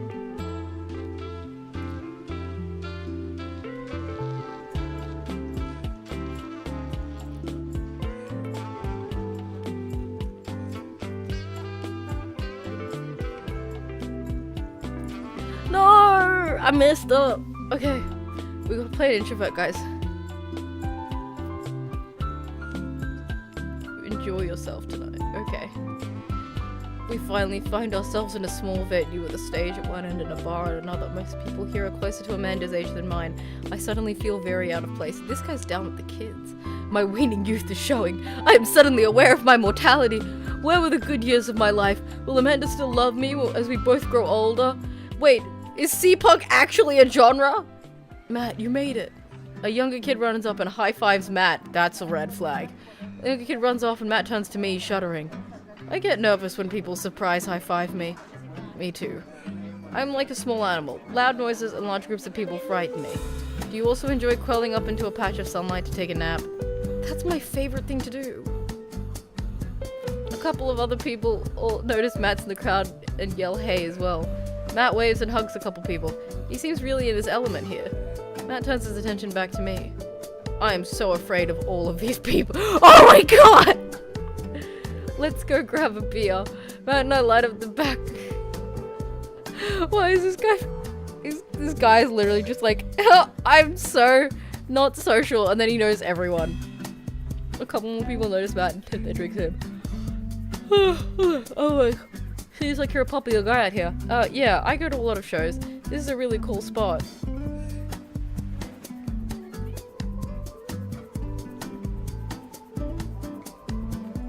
And then I become keenly aware where my hands are, and that there is no comfortable place in your mouth for your tongue to rest. He is a massive dork. God damn it, where do I put my tongue? See? Well, I've known you for more than 5 minutes and I still think you're charming and funny. Just you wait. We grab our drinks. He's too insecure for me, honestly. This scene seems a bit friendly. I don't know why people would want to admit that they listen to it. Huh, let's check out the merch. Matt and I walk over to a small booth in the room, where a crusty-looking teenager guards the selection of tea. He singles me up from the room and hops up his chair. Step on up, get your merch here. I got t-shirts, I got tank tops, I got all the gifts and contraments a discerning concert goer of considerable taste might want. You. I gesture to myself, my face flushing. Yes, you. You look like a fella who knows their music. How about a fine 12-inch long-playing vinyl record made and distributed by Pop, Canadia's premier punk rock outfit? I sense some hesitation in your voice, buddy. Let me show your reputation as a salesman as a high caliber. This record cannot and will not let you down. Okay, Pablo, you can give it a rest. Your friend looked lost, so I figured I'd give him the old razzle-dazzle. How the hell are you, Matt? Day by day, man. They do that thing where they high-five but also turn it into a hug. Your mom doing better? She's still single. If you want to be my dad, I could make that connect. And have to deal with you every single day? Fair enough. Who's your bud? Bro! Most casual shit ever. Pablo leans closer to Matt. Is Mika cool? Matt eyes me. I eye him back. He cracks a smile. Yeah.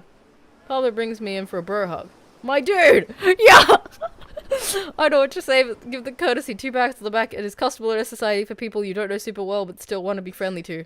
Pablo's a total card. Kid plays the hell out of a bass. Yeah, man. When are we starting our Witch House brand? You know I'm out of the game. It's a shame, you know. Vacant Veil would have slayed. Yeah, exactly. He's actively trying to make Matt his father, and I'm out here like, yeah, I'm just like casually on a date with this man, I think. It'll slay once you actually start making music instead of printing a bunch of band t-shirts. It's so real. We got the sickest logo. While Matt and Pablo talk, I check out the merch. The shirts are really nice. Looks like the opener's coming on. Let's get a spot up close. They do look sort of the same age.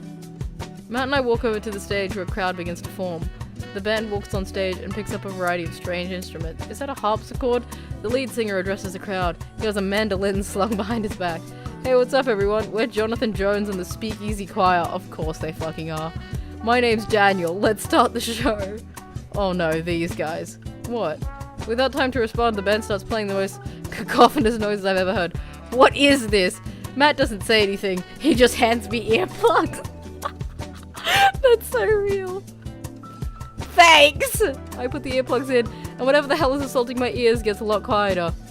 For a band this bad, they sure do seem to be having fun. I guess that's what really matters.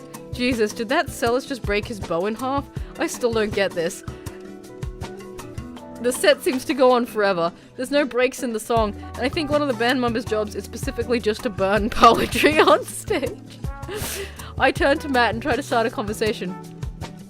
So you go to a lot of concerts out here, huh? What? Drop it. He can't hear me, so I drop it and try to enjoy the music. Okay, no, this is impossible. How long have they been playing this same song? 10 minutes? 20? A year?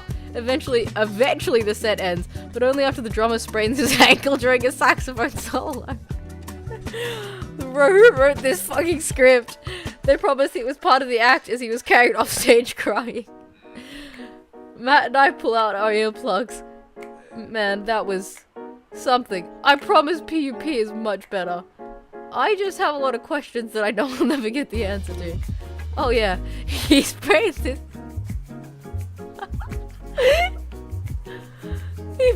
squeeze his ankle at every show. They were being real about that. Let's grab another peel.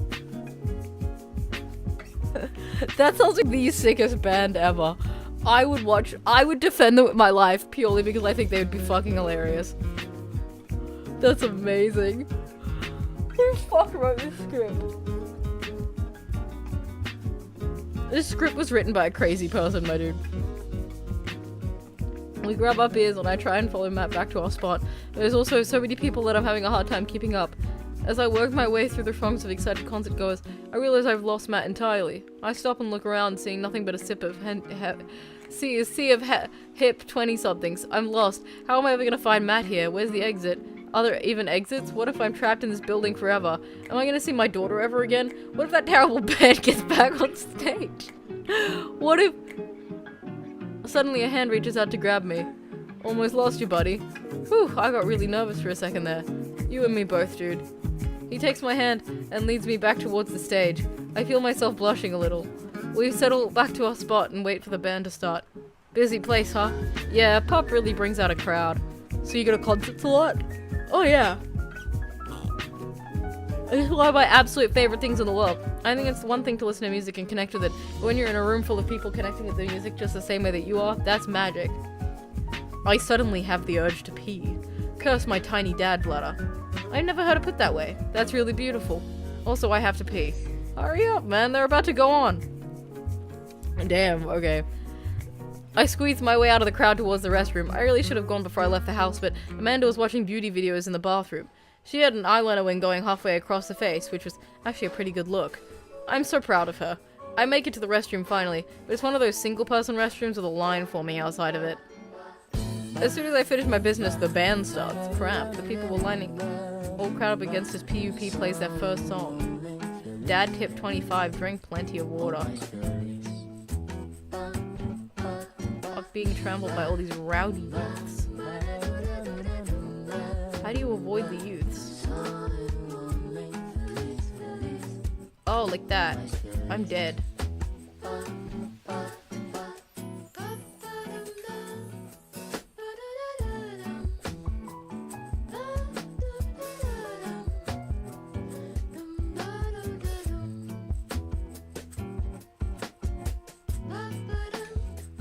I'm dead, aren't I?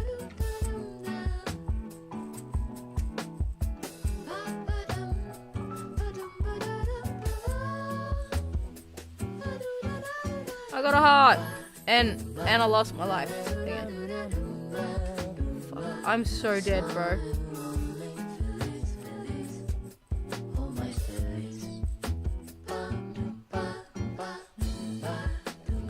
Matt! Help! What? I was not prepared to actually play a game. I'm not good at games. All I know is Riz. Please don't kill me. I swear I'm cool and hip with the kids. Please. How the fuck am I still alive? I do actually go to concerts. This has never happened because I just sit in the back because I'm f***ing disabled and can't stand for that long. Don't kill me. Please. I'm cool and hip. Get me out of here. They're fucking killing me!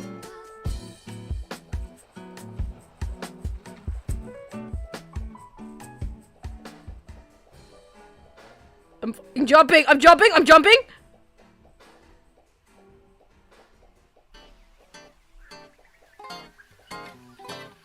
Did I make it? Oh! That was really hard. I thought I was actually gonna die. How the fuck did I get S+? I died like 300 times.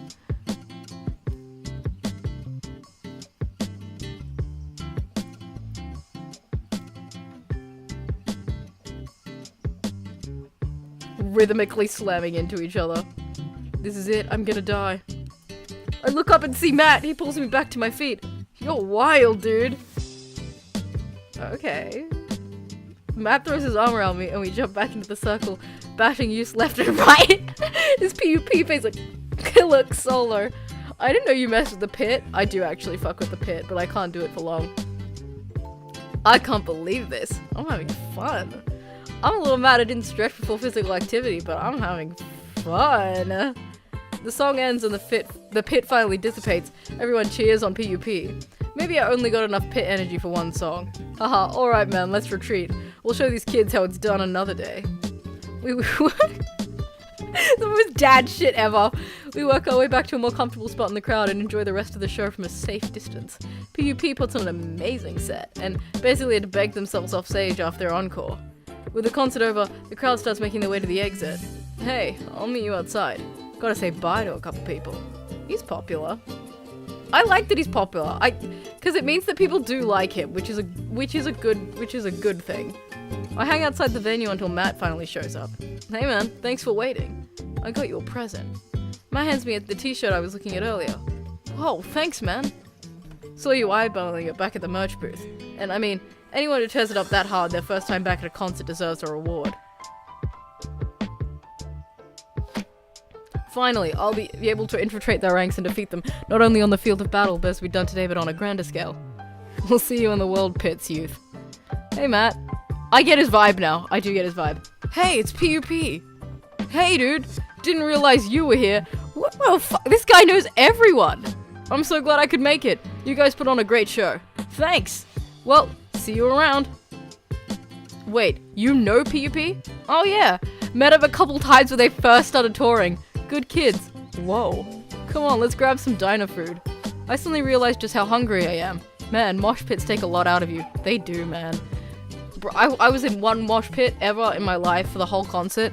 I was in bed the next day, the whole day. Actually, it took me 2 days to fully recover. The first day, I didn't even get out of bed. I was like, no, I'm actually good. We're not gonna get out of bed today. I had a good time. I'm leaving, actually. That's it. I'm done. That shit's hard, man. See, aren't I so glad? I am a little glad I switched his route. He's kind of fun. He's fucking deranged in many ways, but he is very nerdy and... Not nerdy. He's kind of like dorky, which is kind of nice. I do kind of regret not taking that one night stand now, though. Because, I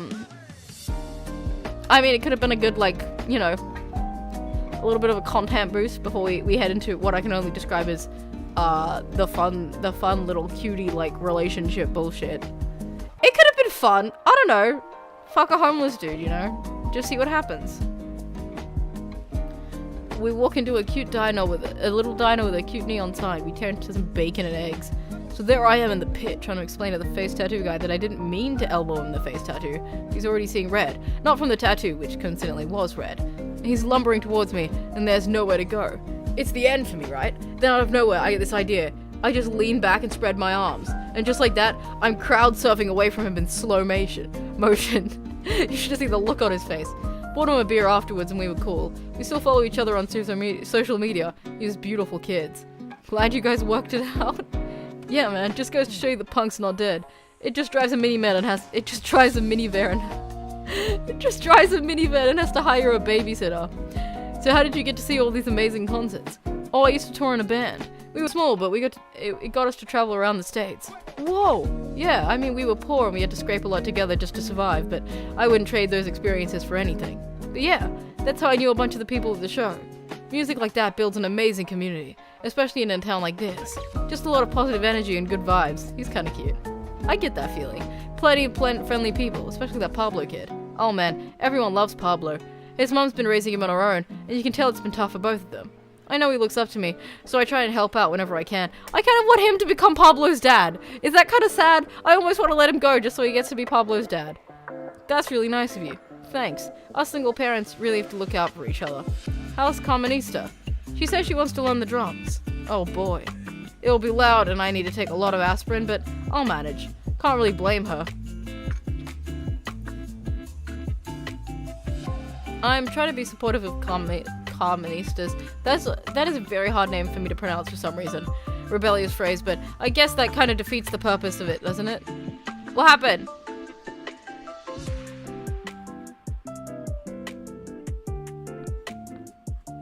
Use protection? For what? There's no risk of children, honey. This is a game. It don't matter. We can do whatever we want. You should use protection in real life, though. He's not actually homeless. We went to his house. It'll be fine. Probably. I think it would be a good daddy-daughter activity to find something to rebel against together. Like what?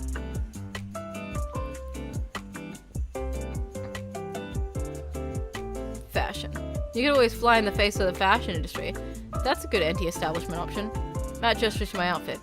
I think you've got that one covered, dude. I'm hurt. I thought I was among friends. He and I laugh. We keep digging into our big plate of greasy diner food. The breakfast I ordered for dinner is absolutely hitting the spot. Man, being a single dad is rough sometimes. It's a lonely feeling.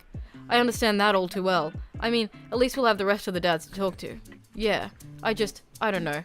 I get really nervous sometimes talking to people. Matt gets nervous talking to people, but he's so cool. Me too. I've never really considered myself an extrovert. Oh yeah, I forgot about that. I never can really consider myself an introvert. I'm just uncomfortable in every situation, always. Ah, you're fine. You're actually really easy to talk to, you know that? I smile. Matt and I spend the rest of the night trading daughter stories. Turns out our kids are a lot alike. We finish up our late night dinners and head out. Yeah, I'm on his route now. We walk back to the cul-de-sac, back to our respective houses. Tonight was a blast, man. Loved it. Although, I'm probably gonna feel it in my knees in the morning. Ha, you and me both. I, don't usually like going to these things alone. It was really cool to have you with me. I'm glad. Alright, I'm calling it quits for the night. Stay cool, man. He called me cool. Matt called me cool! I walk to the house with my heart in my throat. Amanda pops her head out of her room. Hey, Pops, how was the show? Matt thinks I'm cool. You don't say. Amanda Panda, Matt thinks I'm cool? Blind leading the blind, huh? Wow, I just got dunked on by my own child. Unbelievable. Hey, Amanda, remind me which one of us tore it up in a pit at a punk show, and which one of us just spent 4 hours probably watching Tiny House Hunting Amish Triplets Extreme Edition? First of all, how dare you? That show is a classic. And second of all, you moshed in the pit? Who even are you? I'm your extremely cool dad. Alright, I'm hitting the hay pops. I'll see you in the pit. Night, kiddo. This dad is doing more than I've ever done in my life, to be honest. The pit? Like, that's crazy.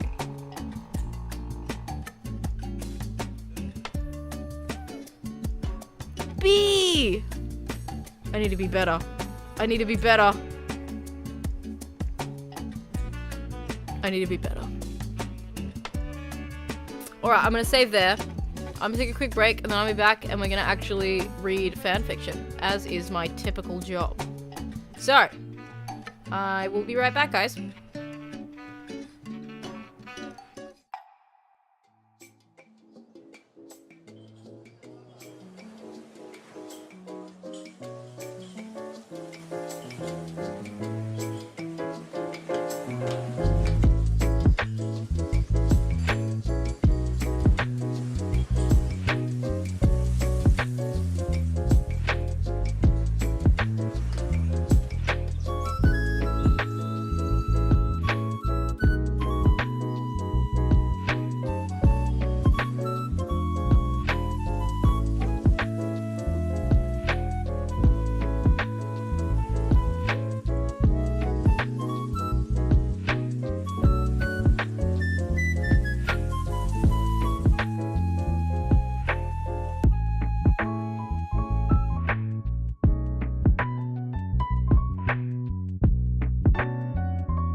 Did you miss me? I'm back. Sorry, my mom came back from a trip. So, I had to, like, go say hi and shit. Fuck. Forgot about my model. Hold on, yo. Hold on. Give it a second. Just a second. It's my favorite song they're gonna play. I cannot text you with a drink in my hand, eh? You should've made some plans with me, you knew that I was free. And now you won't stop calling me, I'm kinda busy. Stop calling, I don't wanna think anymore. Left my head and my heart on the dance floor. Stop calling, I don't wanna think anymore. Left my head and my heart on the dance floor. Stop telephoning me. You cannot shut me up. I am unshut-upable. Nice try, though. Nice try. Woo. Okay. Plan is, I've got, I don't know. I don't think that's true. I've got a,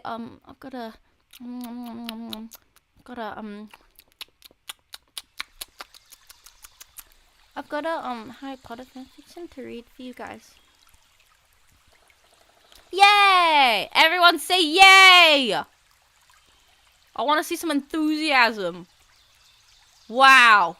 Everyone gives more a fuck about bread these days. Damn. Alright, I see how it is. See if I f***ing record anything ever again. Good! More yays! I want to see some enthusiasm or I'ma fucking leave. I probably wouldn't leave, to be honest. I do really need to, like, record something for once. But, like, damn, guys. Don't hurt my feelings. Like, I came all the way. Actually, the reason I was late is because my mom came back from a trip and I wanted to go say hi. Because I haven't seen her in a couple of days. I think it's been like 4. So, you know, I was a little bit late. And you know what? I will take responsibility for my actions and I'll say it. I'm sorry. However, don't be mean. Goddamn. Like, come on. I read a lot of fanfiction. I found a really good one. I brought it all the way for you guys. Hold on, I want to put birthday.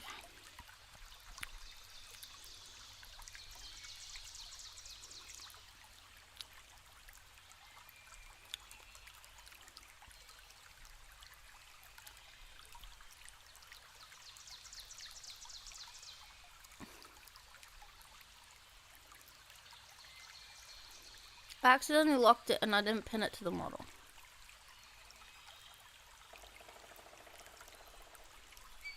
Hold on, I'm gonna try again. I'm trying to make a stack of...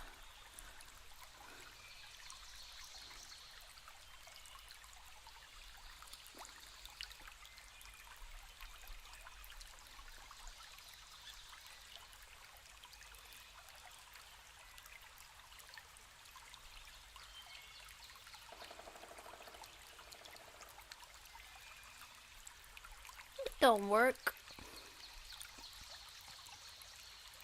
We'll pretend it works. See? Now my cat's got a hat. I did sort of get distracted just then. Let's just pretend I didn't get distracted. Anyway, put this back. I got cake and I got tea. Guys, I'm doing really well for myself right now. Now that I have to, like, eat regularly because of, like, antibiotics or whatever, I've begun to realize how good food is sometimes. Well, I didn't realize, but it's kind of banging. It's kind of good. Sometimes I'll be eating food and I'm like, it's pretty good. Which is crazy.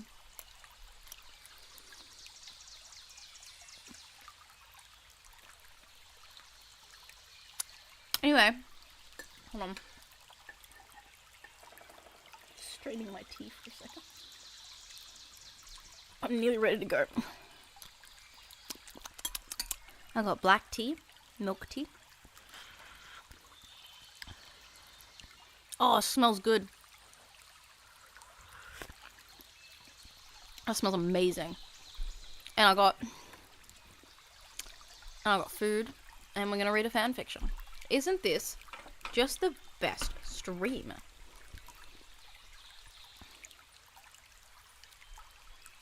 Should I change the title? Does it no longer make any sense? Hold on. I love food so much you have no idea. I really don't. Because, like, most of the time, I'm very apathetic to food. Like, I don't understand a lot of it. Which is, like, probably not healthy. So it's probably for the best that you like food. Because it does give you, like, sustenance and everything. So I feel like most people would agree with you in that food is probably a good thing to enjoy the presence of.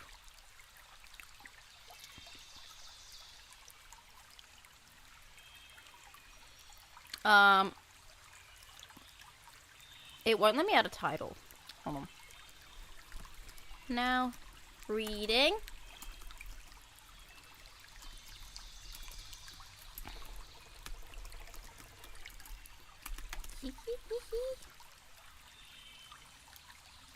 Two. There we go.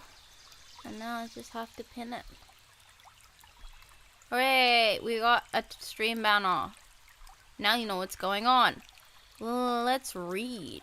My throat feels so much better. Yesterday, my throat was still pretty bad. Oh, shit. But today, it's pretty good. My favorite color is, probably... Well, I mean, like, black and white aren't colors. So I guess either red or pink, I guess. I don't really have a favorite. Like, I've never really thought about it. Because, like, I'm usually looking for a lack of color in everything I do. So putting color in something is kind of the opposite of what I do. You know? It kind of goes against everything. So if anything, my favorite color is no.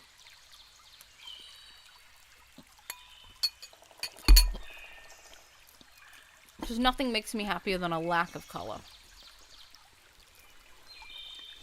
Which is a weird thing to say now that I think about it, but... Anyway.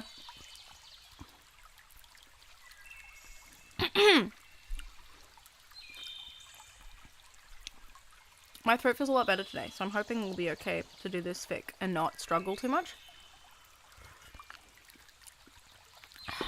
Oh, that tea is so good. I'm so Indian, I swear to God. I know I don't seem very Indian, but like once in a while I do something and I'm like, no, I am pretty Indian.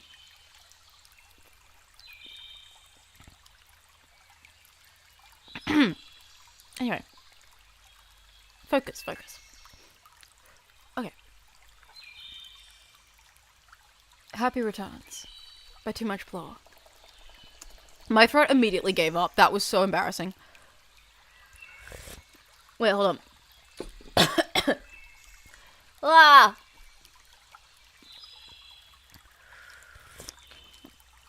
When I was younger, my favorite color was purple. Because, you know, like, when you have too many kids and you assign them colors? My parents started at 2. Like, that's when they started assigning colors. So my sister's color was pink and I was purple. So for a while, like, when I was a kid, like, not everything I owned, but, like, pretty much anything I owned was purple. And then my sister had a pink version. But I did genuinely like purple. Because I thought it was like an edgier version of pink. And I was pretty edgy, so.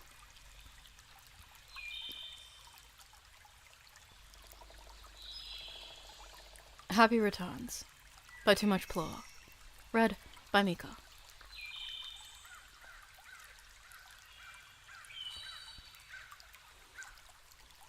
Breakfast is nothing remarkable.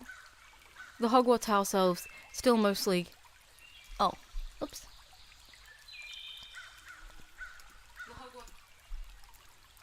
I thought my throat was doing okay today, but maybe I lied. The Hogwarts house elves have mostly given up, enticing Draco into eating like he's still a student himself. Oh, jeez. I'll be okay. I just need to, like, get into the flow of it, you know?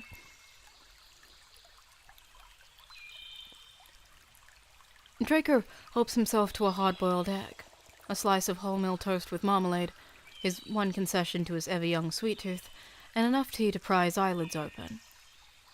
He's got the firsties in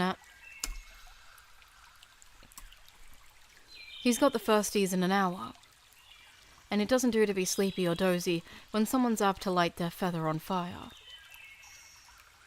2 places down from Draco, Potter doesn't seem to have cottoned on to the fact that they are indeed middle-aged. He's cutting into a tall stack of French toast, oozing with butter and syrup, every bit as angular and contained as he's ever been. Maybe the savior is exempted from Poppy's annual lectures on nutrition. Draco, however, is 44. 44. 4 times the age of his first years. Poppy says his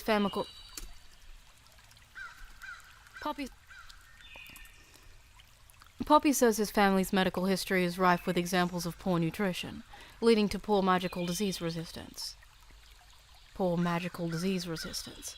As if a dearth of fresh carrots was the thing that carried off Lucius in the end, not his post-war liquid diet of premium fire whiskey.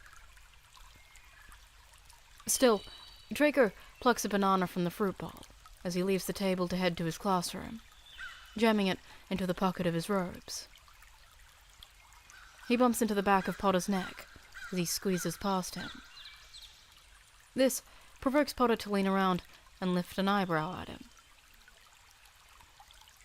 He says, "Is that a banana in your pocket?" Ooh. "Is that a banana in your pocket, or are you just happy to see me?"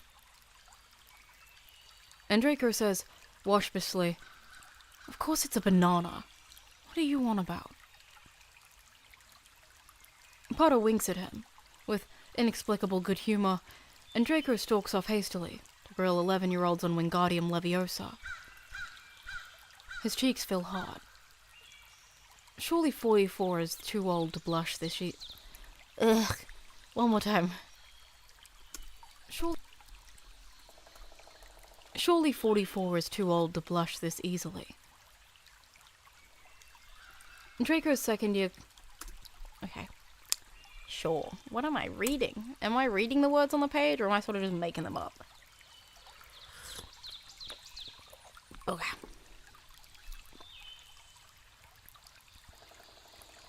Draco's second class of the day is his Newt level Charms cohort, and this year's bunch are an amiable and enthusiastic lot.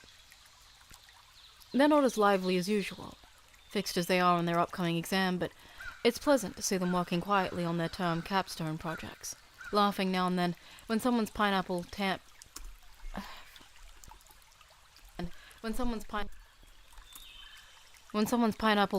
dances off a desk, while someone else glamours their classmates' eyelashes to be a few feet long. The nice thing about a Newt class is that they've mostly worked out how to fix their own mistakes.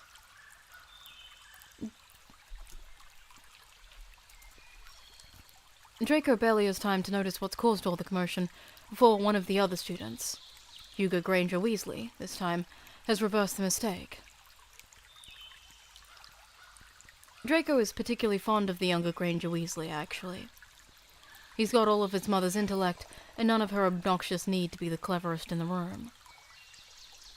His sister Rose was the head girl in her final year, but Hugo wasn't similarly honored with the title of head boy this year. Draco actually advocated for him to get the title last spring, when it was decided, but Sinastro went with a Ravenclaw instead. Still, Hugo's a natural leader. Good not... Still, Hugo's a natural leader. Good-natured and calm. He's the captain of the Gryffindor Quidditch team. What am I saying? President of the chess club. And a shoo-in for a place on the curse-breaking course he's applied to his... wow. And a shoo-in for a place on the curse-breaking course he's applying to for his post-Hogwarts training. Yes, says Draco, a little abruptly, when he notices Granger Weasley lingering in front of his desk, after the class is dismissed. Draco has a horror of favoritism, having been its beneficiary for much of his potion training at Hogwarts. He's always careful to not let students know when he likes them best of their class. Says Granger Weasley, and he puts a teapot down on a clear spot of the desktop.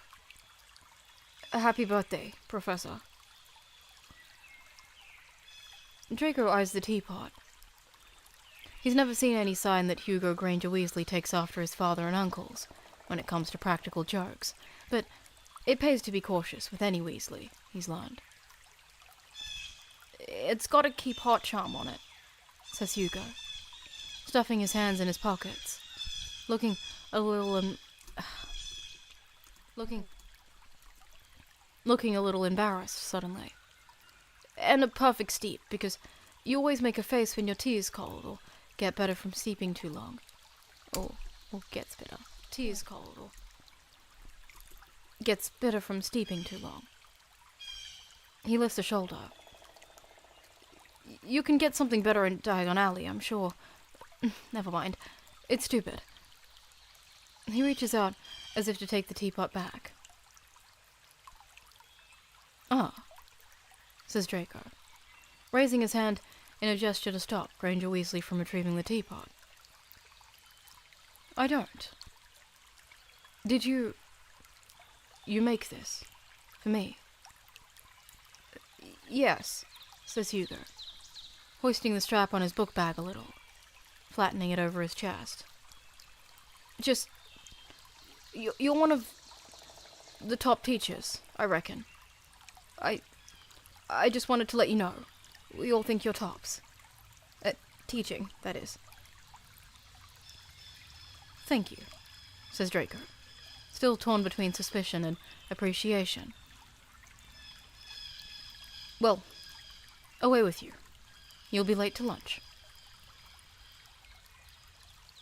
Granger Weasley's nearly at the door when it occurs to Draco to ask. Wait! Nope, I hate that. Wait, who told you? He barks, making the boy halt in his retreat and look around at Draco. All surprise. About my birthday. Says Hugo, palming the back of his neck. Professor Potter. It's news to Draco that Harry Potter knows his birthday, though he tries not to show his surprise. Ah, he says, nodding. Carry on. Hugo blushes even more spectacularly than Draco, it seems. His neck is as red as a strawberry as he ducks out of the classroom door. Probably, the boy doesn't like to be reminded... Probably, the boy doesn't like to remind anyone of his own connection to Professor Potter, just as Draco hated when people knew Snape was his godfather.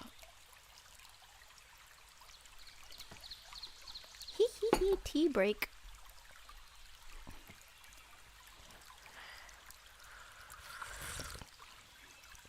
I'm such a sucker for, meet cute, getting together fics. It's just something about it, man. It just lives in my bones.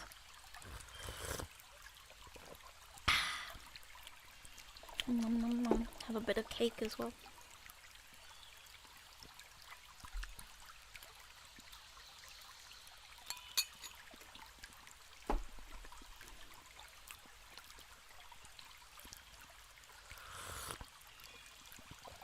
It's breakfast time for me, guys.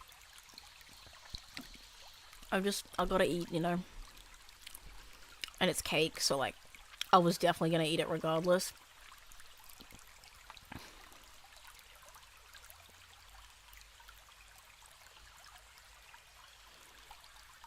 All things considered, Draco actually rather dislikes the timing of his birthday. Draco actually rather dislikes the timing of his birthday. The start of June is a busy, clamoring time for the whole school.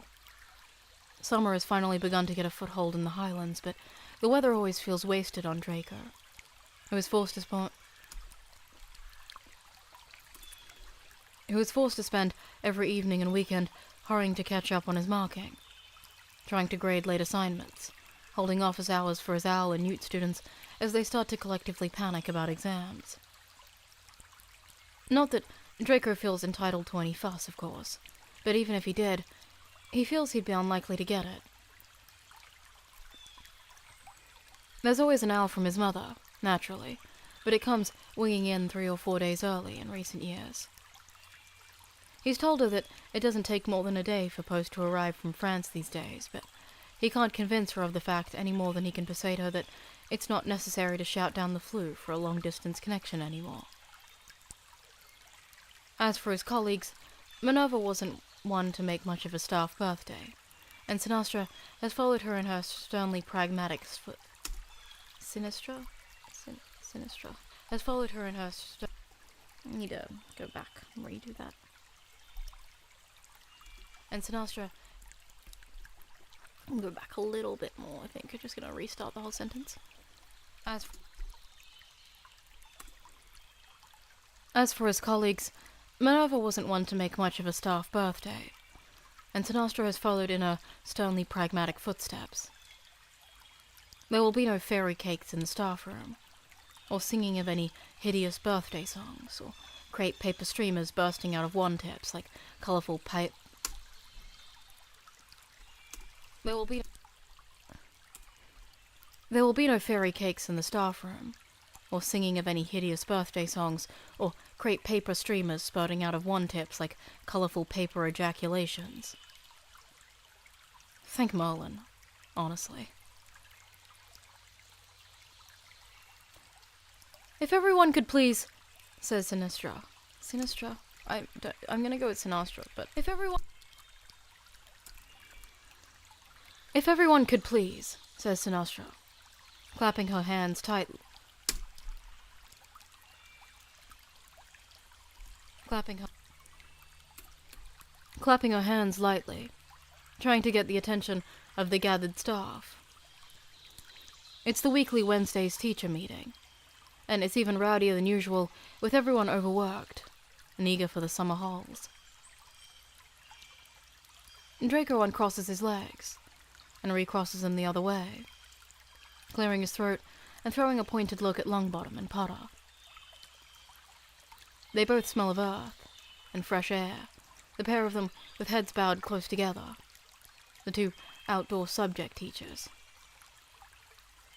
They look vital and windblown, and Draco is heartily jealous. Potter seems to sense Draco's gaze on him, which is a special talent he's long possessed if Draco reflects on it and looks up.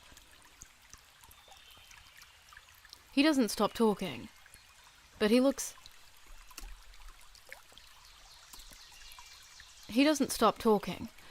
his eyes on Draco as he continues. His words are inaudible from across the staff room, but his green... Why? His words are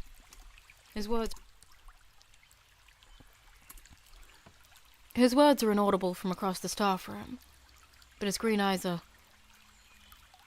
fine. Normal green eyes.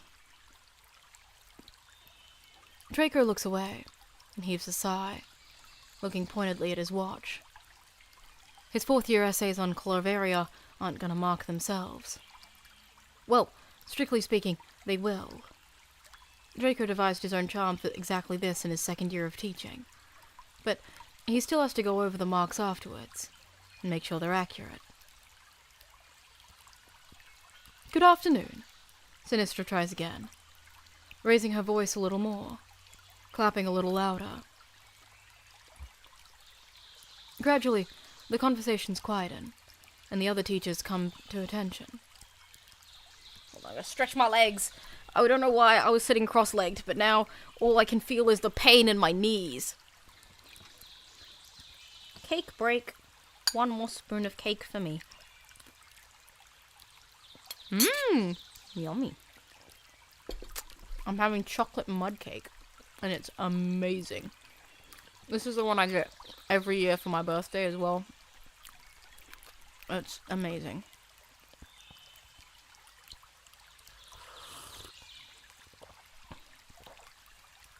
I feel apathetic about bread crust. I've never liked it, nor have I hated it. I've just gone, bread crust.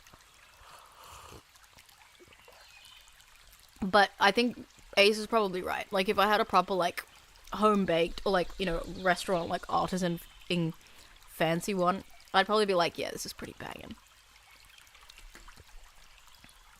Other teachers come to attention.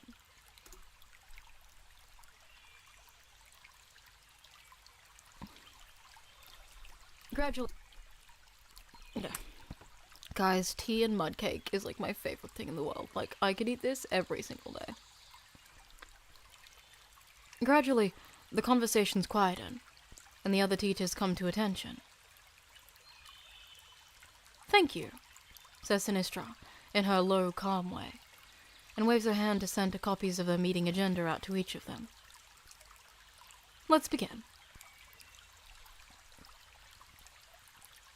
Staff meetings are hardly thrilling affairs, but Draco generally does enjoy the collegiality that comes from shared moaning over the most trying students, and sharing mirth over the funniest stories of the week. Draco's been at Hogwarts for nearly 15 years now, and he still occasionally boggles to think that these meetings happened weekly when he was a student himself. He had no idea back then how thoroughly the teachers paid attention to the lives of their pupils, their little sorrows, their struggles, their quirks and idiosyncrasies. Today, there's a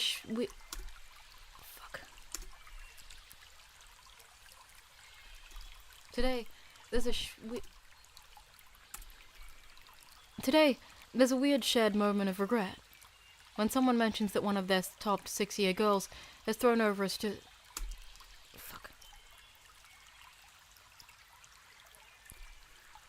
Today, there's a weird shared moment of regret when someone mentions that one of their top 6-year girls has thrown over a 7th-year girl who has never been more than a middling student.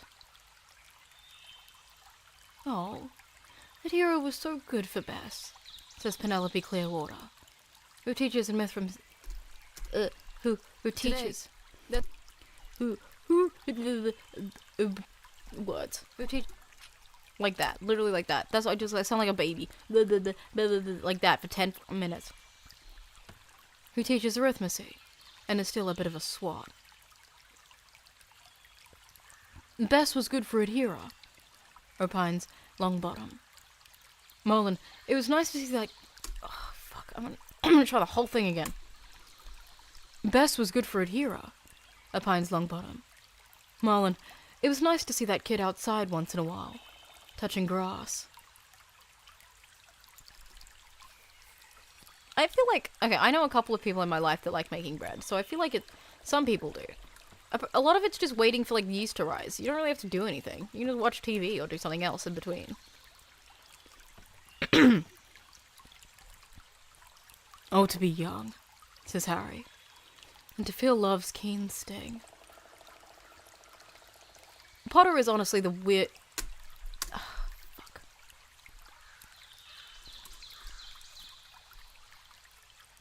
Potter is actually the biggest bloody weirdo going. Which is saying something if one truly surveys this room of weirdos that compromise the faculty of Hogwarts School of Witchcraft and Wizardry. The meeting eventually wraps up, albeit far later than Draco hoped.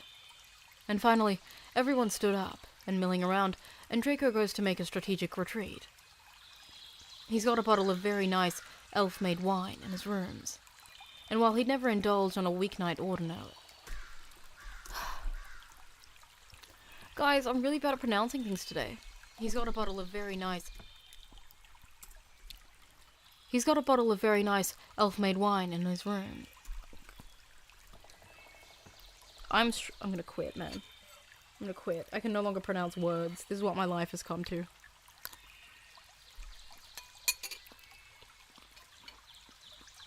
They make no-knead bread? Isn't it, like, really flat then? Because you need to, like, incorporate air into it?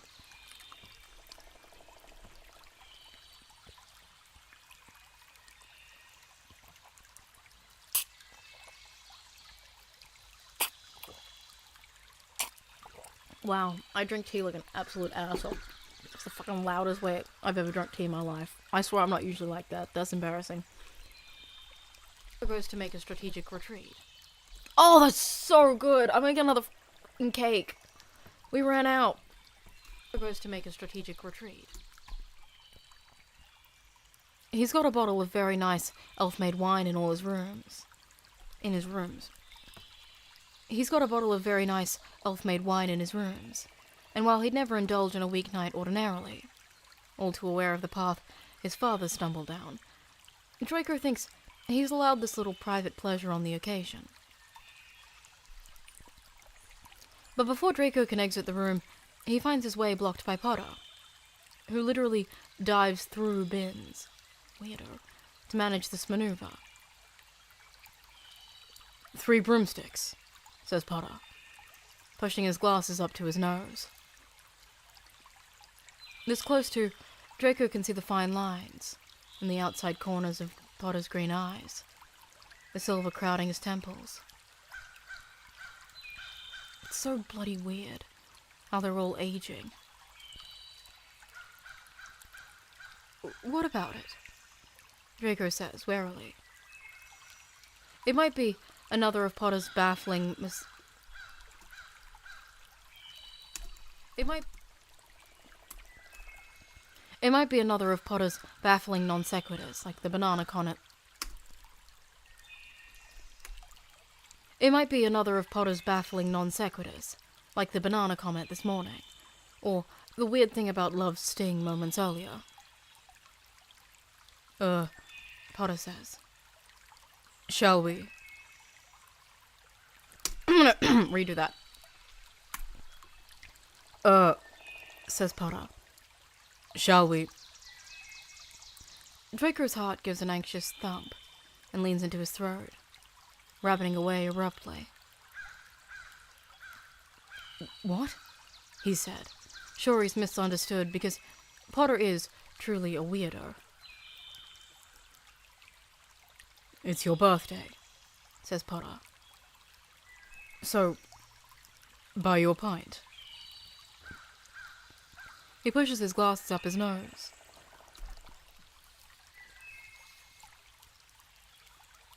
I keep yawning and pronouncing things properly, and I just want to know, why am I doing this to myself? Why am I like this?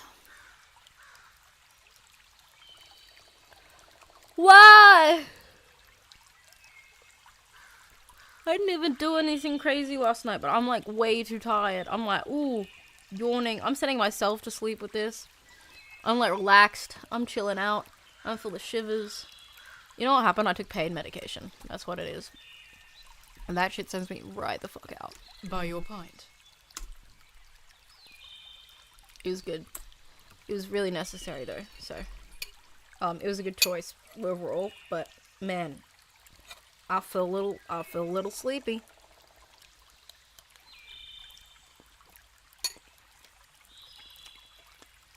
Oh, I know the difference between no-knead bread then. It'd be added gluten. You can add it as an additive ingredient. So, there you go.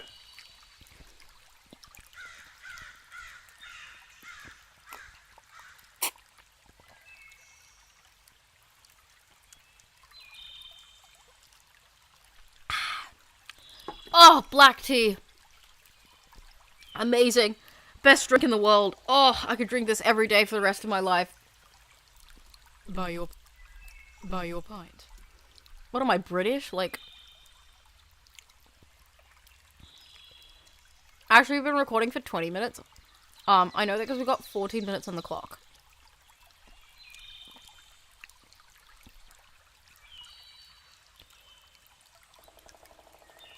He pushes his glasses up his nose, and shoots a little glance to his left. Wait, you know what it is? I think my nose is just blocked. Give me 2 seconds, guys. I'm gonna blow my nose. I'm mute. It's embarrassing. I don't want you guys to watch that.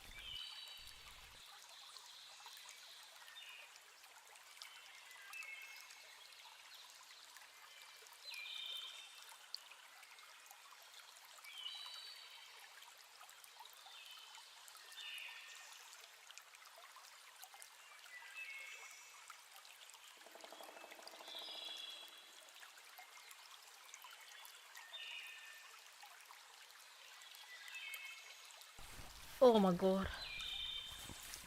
All of a sudden I can breathe again. That's crazy.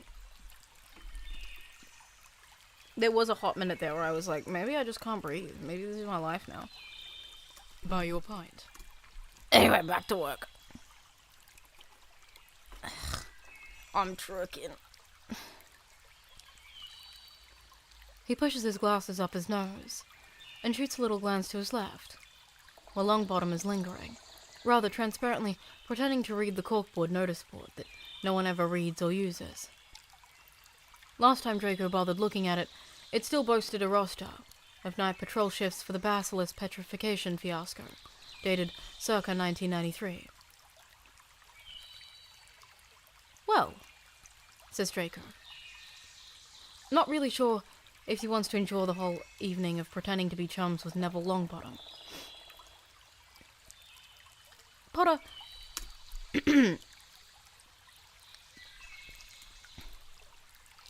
Potter, I don't know if... Come on, says Potter, and smiles his slow, crooked smile, all green eyes and windswept dark curls and angular boy saviour charm.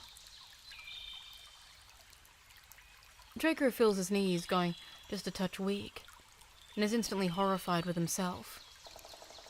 He thought himself well over this. He says, helpless. 1 pint, says Potter. I'll have you back safe before 10. Draco thinks widely. Not we. Yes, all right, he says, trying to sound reluctant and put upon, and not at all like someone who's a bit winded at the thought of Harry Potter asking him down to the pub for a pint on his birthday. 1 pint. Longbottom makes a little noise, like he... 1 pint.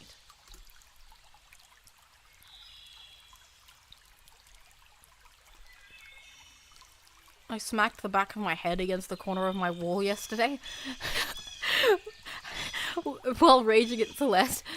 Wait, how hard is Celeste that you need to smack your head against the wall? I once kicked a hole in the wall of my bedroom. It wasn't a hole, it was like a dent, sort of.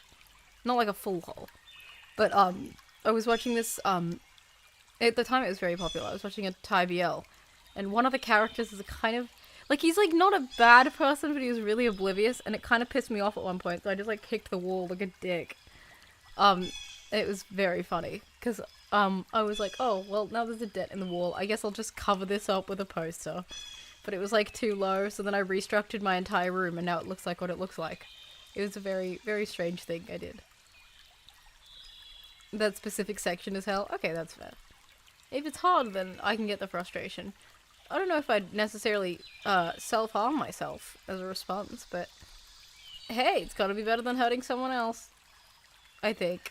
Or maybe it's the same level of bad. I don't know.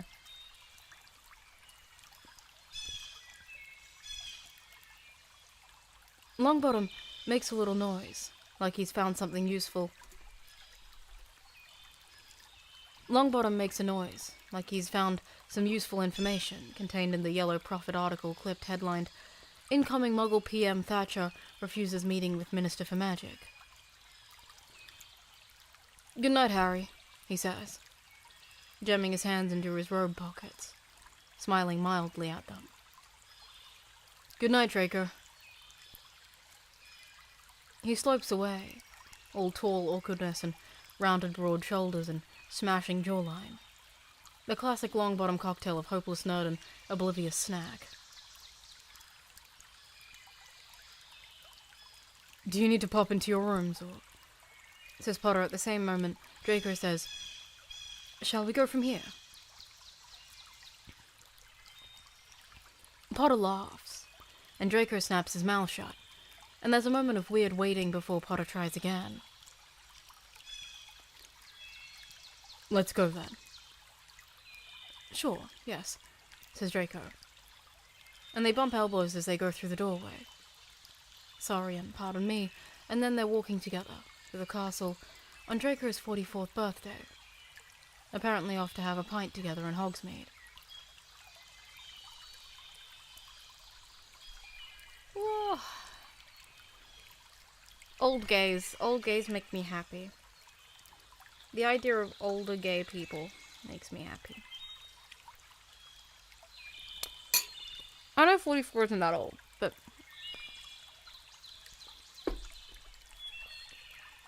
I don't meet a lot of 44-year-olds, so.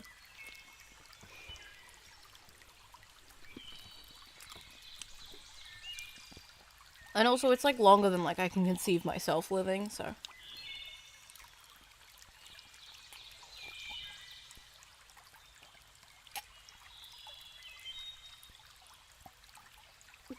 This tea is fucking phenomenal. Oh, this is the life.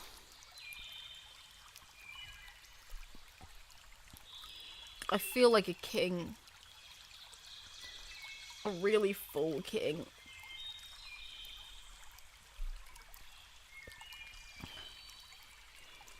Oh. It's a good thing I didn't have more cake, because I would have been too full for sure.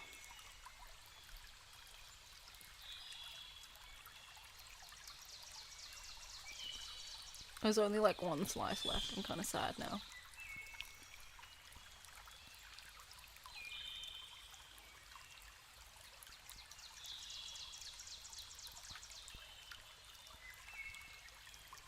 Draco is barely 10 feet out the castle gates before he knows this was a horrible decision. It's clear they've nothing to talk about. Nothing in common other than awful shared history. And Draco somehow agreed to endure awkward, stilted conversation and long, horrible silences for an hour or more. But Potter takes a deep breath and blows it out, and takes his chin up at a small speck in the sky ahead. That'll be Henry Singh, I imagine.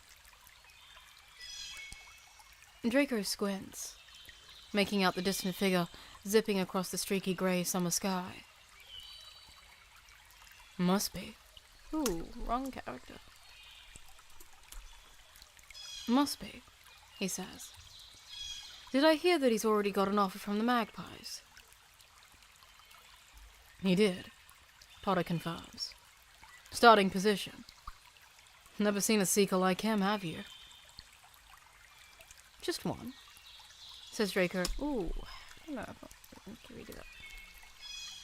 Just one, says Draco automatically, then clears his throat. I meant me, of course. Right, says Potter, chuckling. Anyway, I don't blame him skiving off his newt revision at this juncture. No, agrees Draco. He considers and discards the notion of mentioning that Singh was a bit of dunce in charms, and got a rare T on his owl examination 2 years ago. Instead, he watches as the boy drops into a corkscrew dive, and then swoops up into a heart-stopping twist. Whoa, is what Draco winds up saying. His body remembers that feeling, even if it's been a good decade since he was stupid enough to attempt anything like it. My thoughts exactly, says Potter, also checking his step to admire the maneuver. Just another Friday... Ooh. Just another Wednesday night for him, though, huh? Draco bites back the observation that wants to escape him. That youth is wasted on the young, because he's only 44, not 104. But as they start walking again, Draco's left knee twinges, and his shoulders resume their chronic ache from too many hours hunched over parchment. Ooh, my... But as they start walking again, Draco... One more time. 20 minutes in. That means nothing, like a third of the way. But as they start walking again, Draco's left knee twinges, and their shoulder... Ah!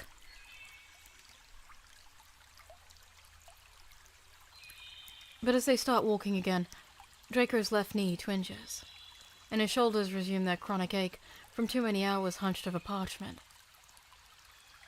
He can't help pondering how bloody old he is from the viewpoint of being 17, and at the beginning of everything. Draco himself is firmly in the middle of no matter how he's... Oh, fuck. But as they start walking, Draco himself is firmly in the middle, no matter how much he slices it. Why am I not reading the words on the screen? Draco himself is firmly in the middle, no matter how he slices it, and it's the middle of, well, nothing much, really. A long, uneventful career as a reluctant educator. An unremarkable full stop at the end of a blood-splattered line of self-important bigots.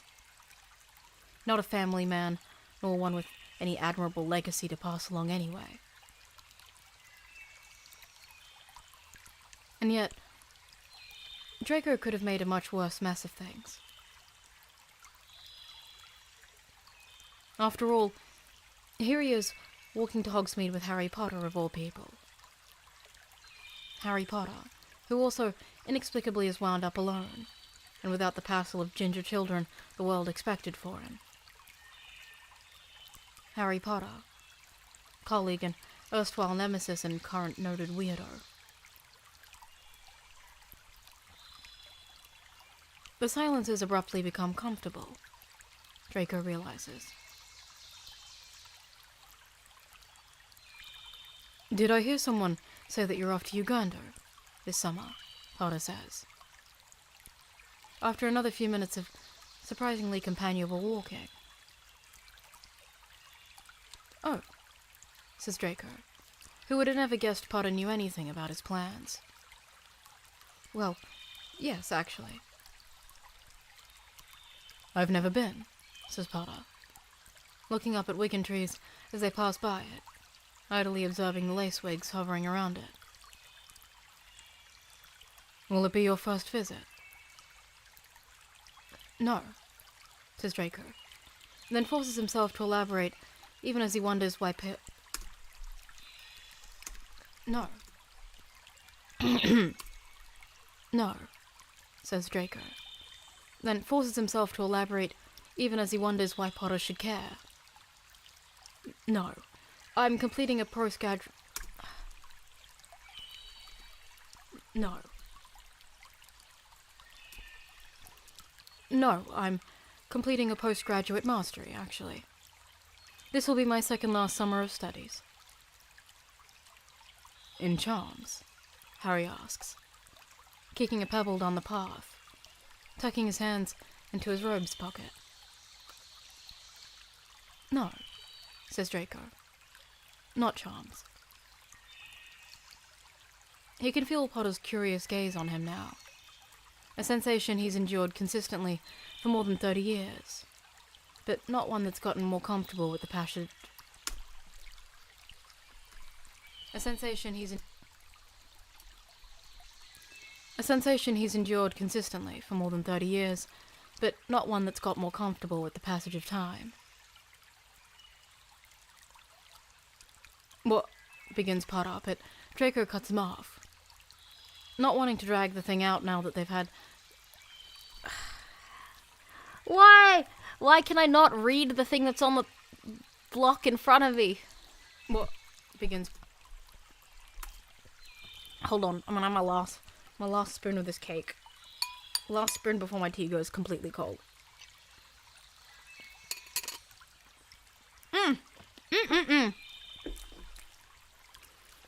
Oh, I'm so happy. I really am so white.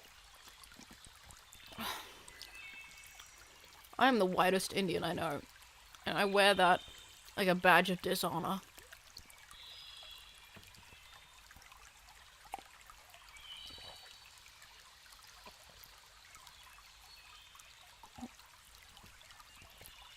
Oh, phenomenal. Oh, that was the best thing I've ever eaten. Oh, that was the best. Oh, You know what? I would pay a considerable amount of money for whatever the fuck I just had like that. I think I could survive off that every day for the rest of my life. I really do think I could. When I'm old and finally able to move out of my house because I can afford rent in Sydney, I'm gonna live in a small apartment. And it's gonna be filled with the most comfy decor. And it's all gonna be black and white. Because it's me, let's be fucking honest. And then I'm gonna have a little small kitchen. And all I'm gonna do every morning is wake up and make black tea or chai, depending on how I feel. And then either cinnamon toast or a little slice of chocolate cake. Just eggs and bread. And I'm gonna eat it every morning, just a small meal. And it's gonna be amazing. It's gonna be great. I'll be so happy.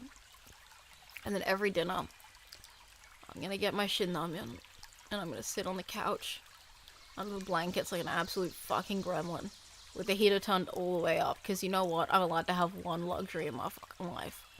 I'm gonna watch crap fucking anime on television, and complain about it to everyone who I talk to in the next 24 hours after I watch the episodes. Ah, such is the life. That sounds like heaven. I don't think anything could make me happier. The passage of time. I have a dream, guys. I dream of mediocrity. Comfortable mediocrity.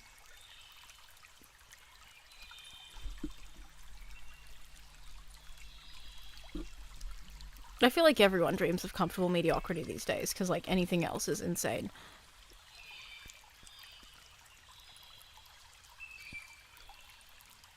What? Began Potter. But Draco cuts him off, not wanting to drag this thing out now that they've started this conversation digression. I'm studying magical archival restoration and conservation, Draco says. Knowing it sounds horribly boring, hoping that will put an end to it. Do you mean taking care of old books? Like Madame Pince? Potter asks, because, of course, he won't let it go. No, Draco says, not really sure how much he really wants to explain himself. Well, maybe a bit, but it's not only books. Potter's silence is expectant. All sorts, really, Draco says. Books, artifacts, devices, we even preserve spells, like incantations. Audio archives and photography and all sorts. Last summer I helped with restoring what might have been Mokuma's iron hammer. Like, I got to touch it with my own hands. He holds his hands up and looks at them in the slanting light of the summer evening. Well, I had gloves on, but Nendo. Can you imagine? Oh, new Endo, sorry. I had a moment, I was like, what does that mean? I had gloves on. Like, but new Endo. Can you believe? No. What? Oh, what the fuck? Okay, wait, hold on. I don't know what the fuck's going on anymore. Can you imagine? Oh, new... Well, I had gloves on. Well, I had gloves on, but... New Endo. Can you imagine? I'm not sure you need reminding how shit I was at history, Potter says wryly. I have no idea what you're talking about. Draco waves this away. I don't think Binns is too keen on... I don't think Binns is too keen on teaching African history. A seen a magical object wouldn't rate his attention. Too interesting, Potter says, laughing lightly. Not wide enough, I'd wager, says Draco. And Potter's laugh grows into a surprised chuckle at this. I think I heard him telling the second years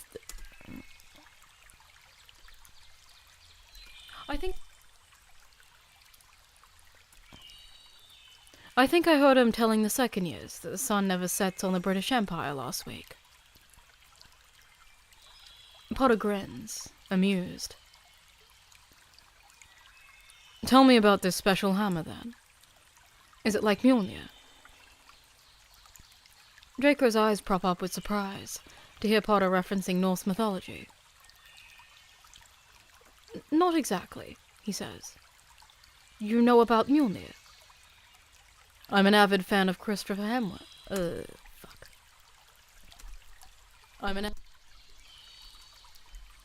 an avid fan of Christopher Hemsworth, says Potter. Is he some sort of Norse magical history scholar? Draco asks.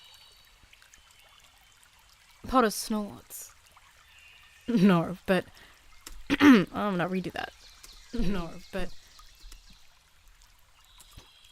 No, but he's tall and blonde and fit. He cuts a glance Draco's way, and doesn't bother Bother! What am I? and doesn't bother hiding the way he scans up and down Draco's own tall blonde self. He's a Muggle actor.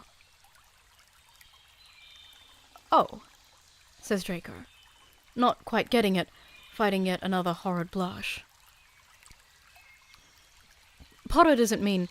well, he's teasing, of course. He plays Thor in the films. Right, says Draco. The films. He takes a steadying breath and plunges into something that feels quite a lot less dangerous. So...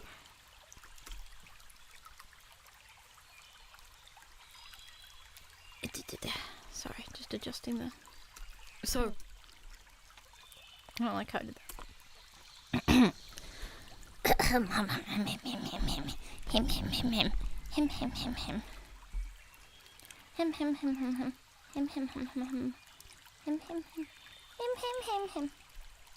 I'm clearing my throat like Umbridge. Less dangerous.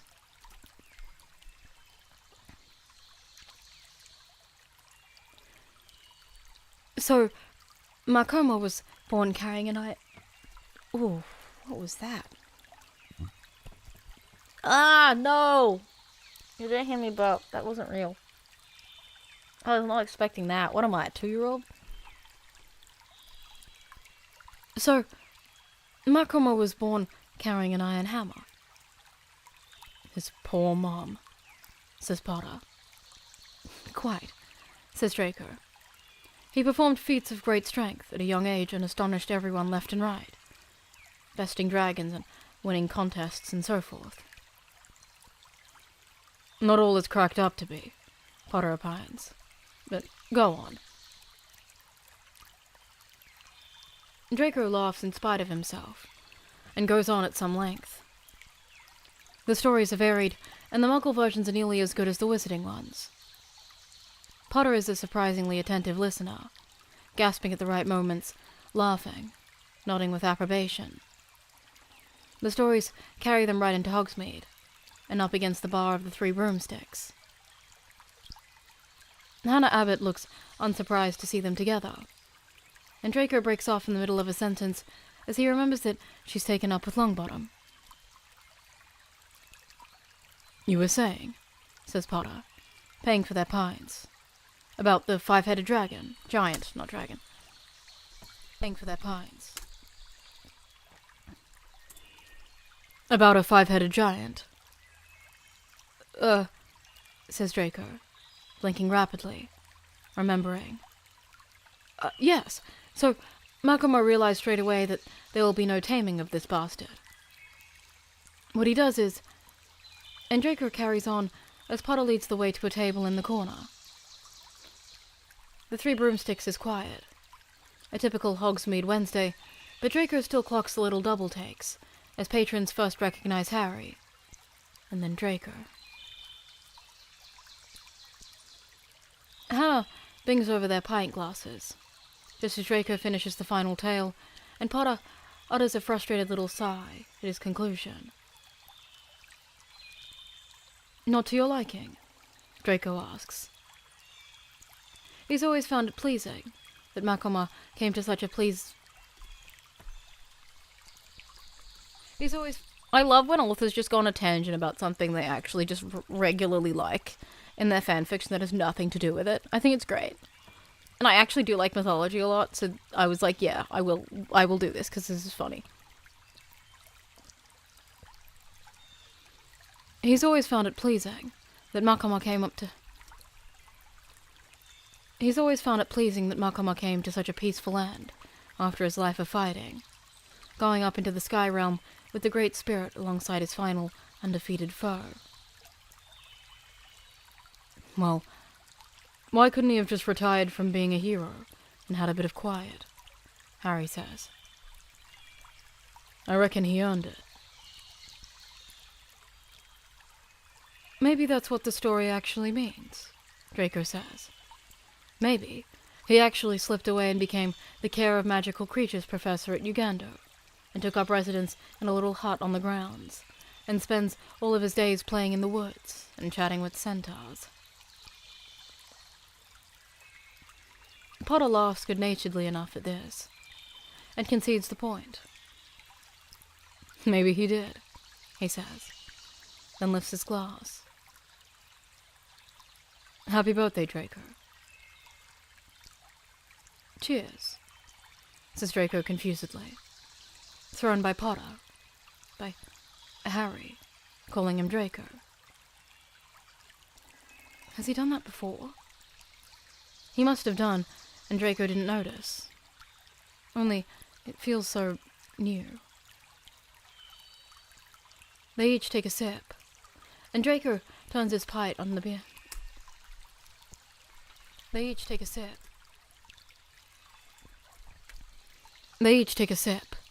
and Draco turns his pipe on his beer mat, watching the foam of the lip of the glass slip slowly down into the beer. His heart is back in his throat, thudding away. None of this makes any sense. Potter doesn't make any sense. Are you going to leave us? No, wrong character. Are you going to leave us once you have done your mastery, then? Potter asks. Move on from teaching and become a famous conservator? No, says Draco immediately. It's just something I enjoy. A hobby. Teaching is... it's what I want to do, honestly. Me too, says Harry. Funny that. How we both ended up back here. Says Draco. Well, what about you? Any travel plans for your summer? Potter does have travel plans, it turns out. He explains them in typical Potterish form, matter of fact and brief. He's got 3 weeks in Southeast Asia, adventuring alone, and then a further week in the south of France with the Granger Weasleys, and finally some camping in the Cotswolds with Teddy Lupin and his serious long-time girlfriend.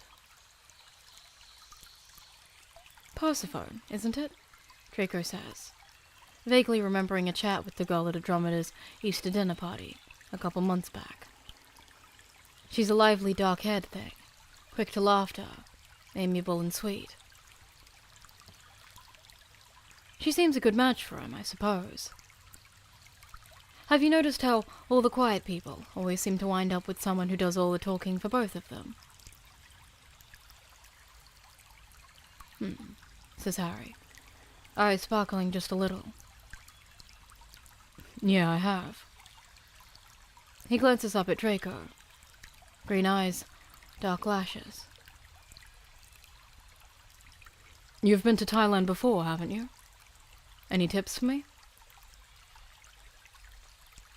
Draco does have some tips, and he chats through his first pint and into a second, that Hannah brings over without Potter seeming to ask for it.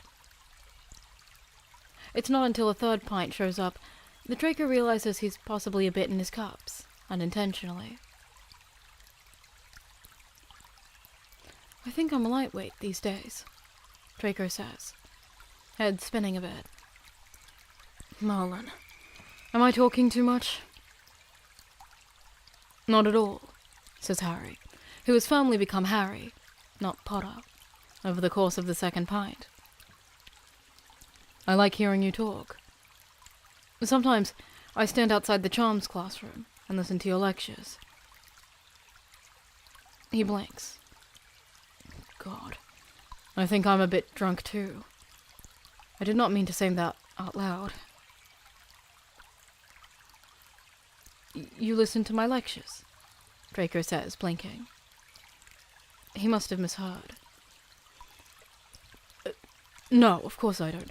That sounds like something a mad obsessive would do, says Harry reassuringly. It's not like I'm a weirdo. You are a bit, says Draco.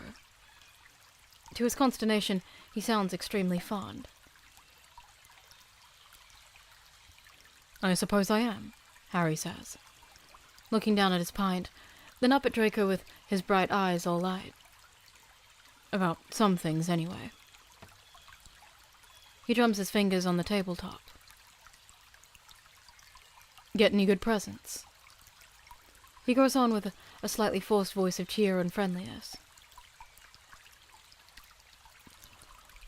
Okay, quite a bit ago. I'm just pausing for a bit. I'm just curious how much we got left. Okay, we got a little bit left, a little bit. I'm doing okay.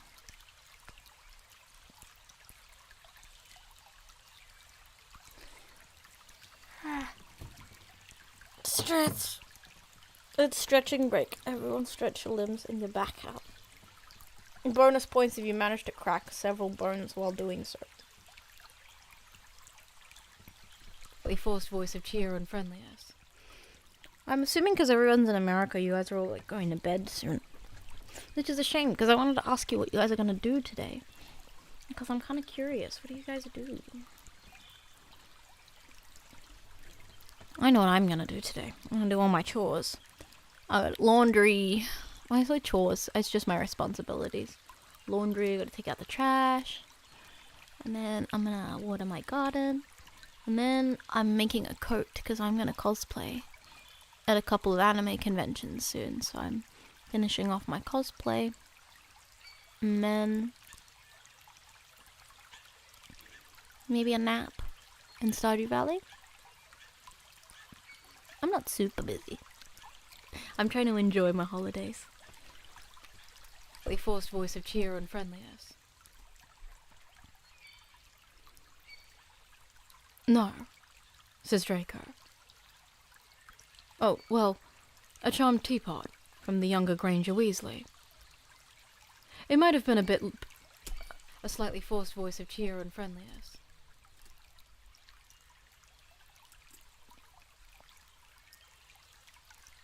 It might have been a bit bootlicking, honestly, though he doesn't seem like the type.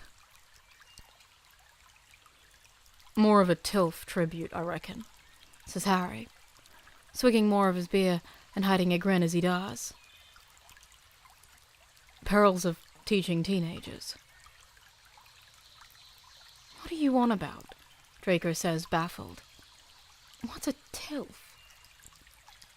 Marlon, says Harry. You really don't know? Should I know? Draco asks. What? Is it some new variety of horrible prank? I haven't tried the teapot. I haven't tried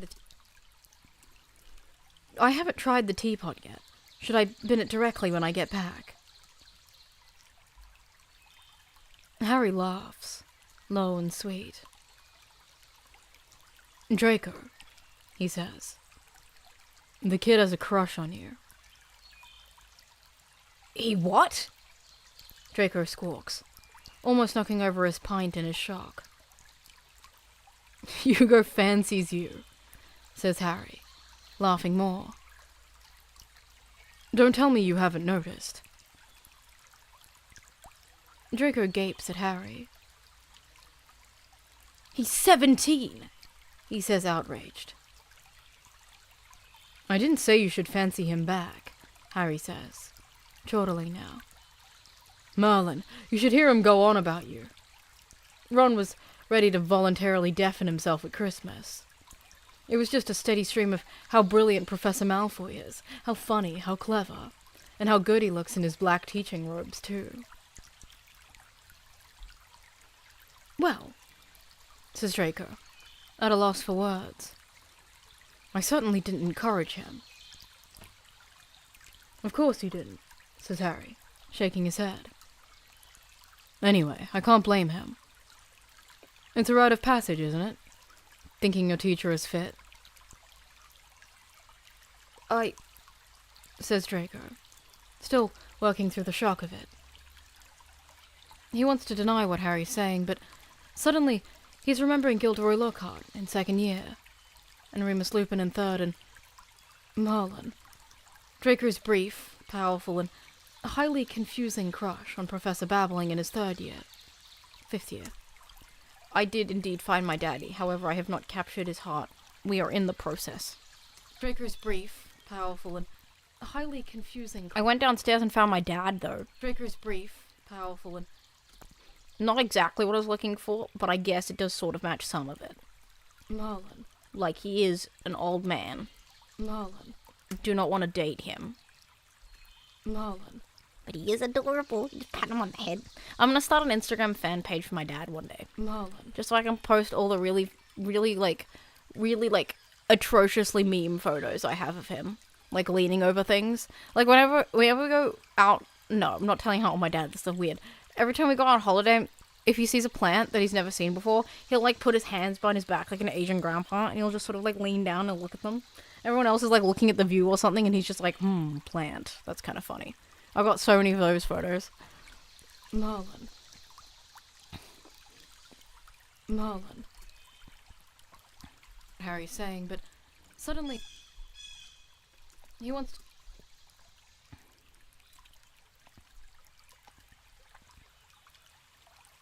to deny what Harry's saying, but suddenly he's remembering Gilderoy Lockhart in second year, and Remus Lupin in third, and Merlin, Draco's brief, powerful, and highly confusing crush on Professor Babbling in his fifth year.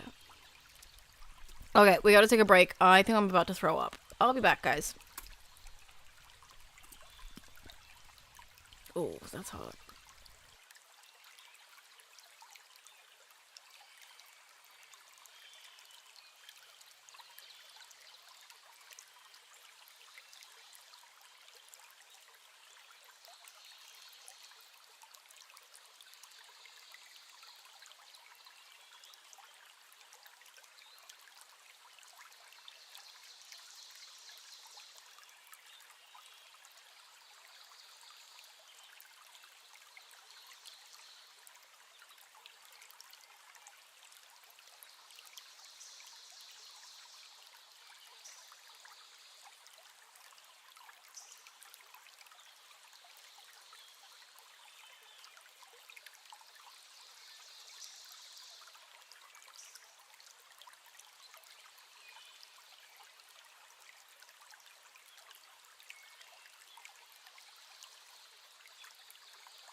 If throwing up is an art, I've fucking perfected that shit.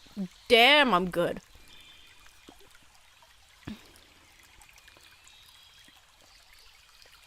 I like sped run that. What the fuck? Ugh. Alright, let's keep going.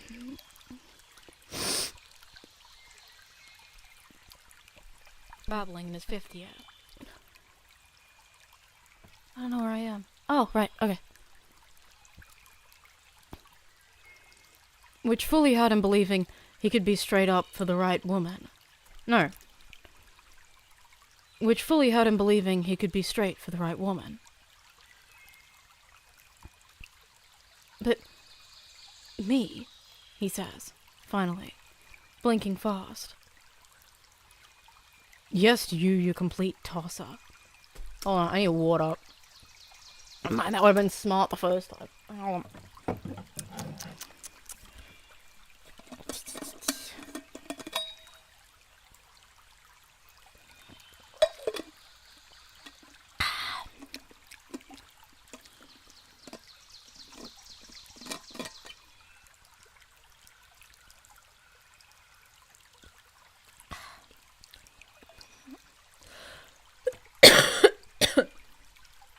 So I'm definitely still sick.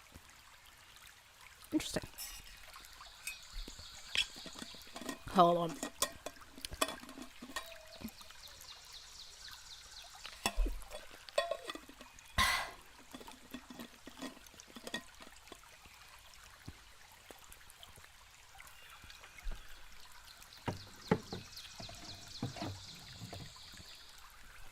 Oh.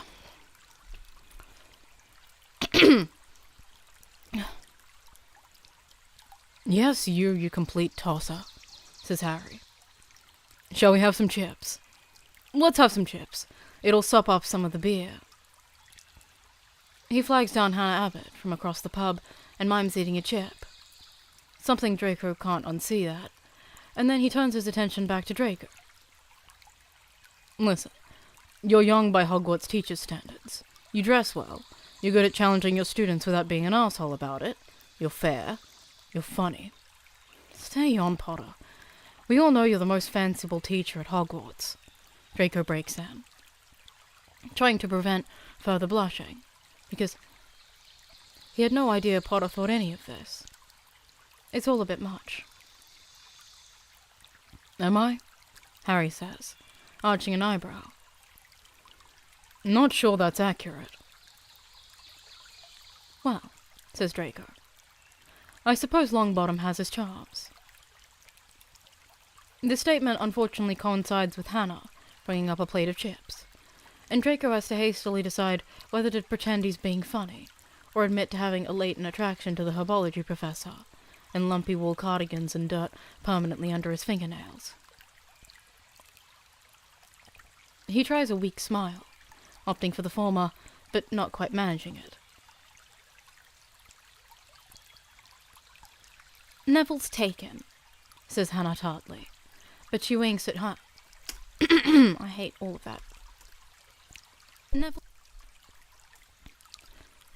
Neville's taken, says Hannah tartly, but she winks at Draco. Don't be greedy. You have plenty for yourself, she says, and swishes away before Draco can wonder aloud why'd you think him greedy when he hasn't taken a single chip yet, and Potter's got 3 in one hand, half eaten.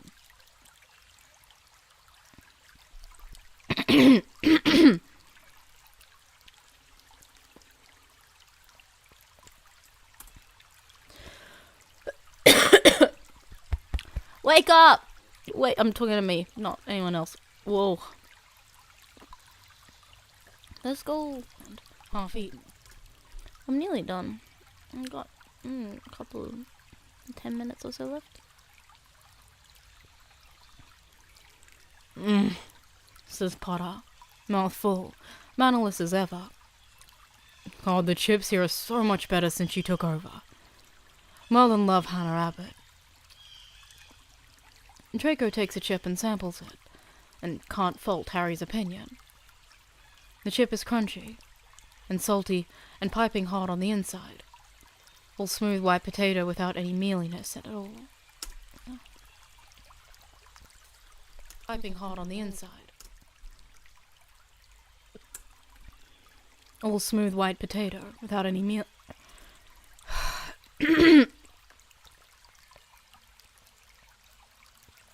Hold on, my voice is giving out all of a sudden.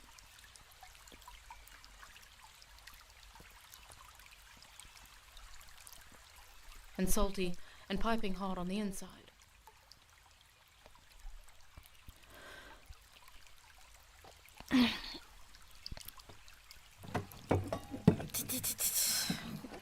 Water.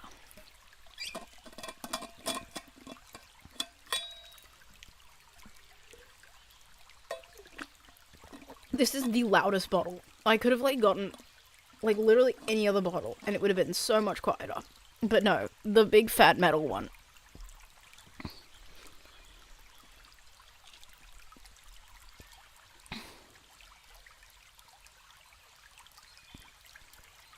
All smooth white potato without any mealiness at all. There are little bits of brown potato skin clinging to the side of the chip, and it's wonderfully crispy and papery when Oh man, I suck at this. There are little bits of brown potato skin clinging to the sides of the chip, and it's wonderfully crispy and papery when There are little bits of brown potato skin clinging to the side of the chip, and it's wonderfully crispy and papery when Draco bites into it next. Anyways. No! Anyways, says Draco.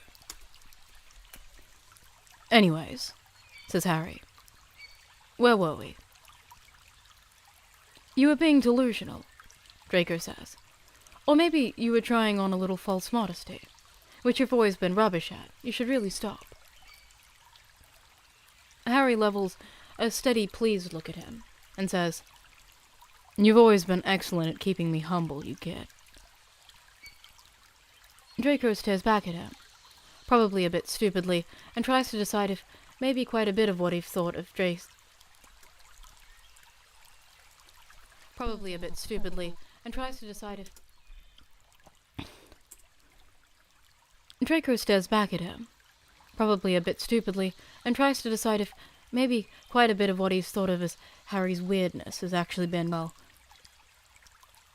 something that, until earlier this evening, felt far less likely. Do you like mayo on your chips? He asks, casting around for a change of subject. We could have mayo... Oh, God. Do you like... Oh, yeah, you guys call them different things, right? And just, if you call them all chips, then it's easier. This evening felt far less likely. Less words to remember, you know? Okay.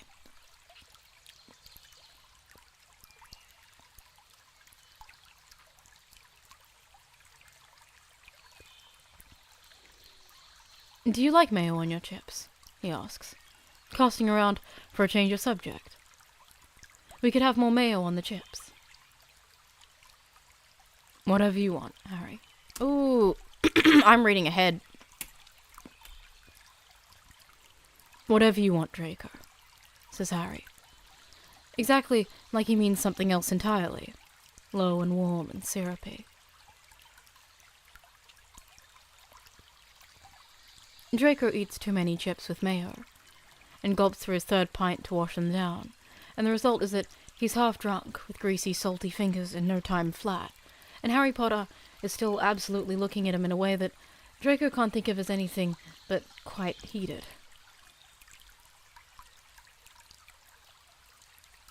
Should we, says Draco, because Harry hasn't touched his pint in minutes. Yeah, says Harry, and throws back the last third of his beer. No! I'm redoing that part. Yeah. Yeah. Yeah. No. Water is water time. I need to drink a whole lot of water, actually.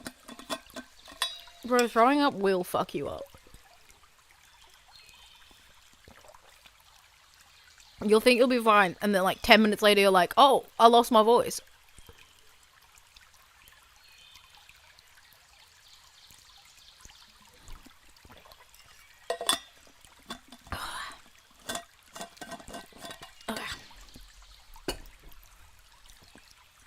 Hasn't touched his pint in minutes.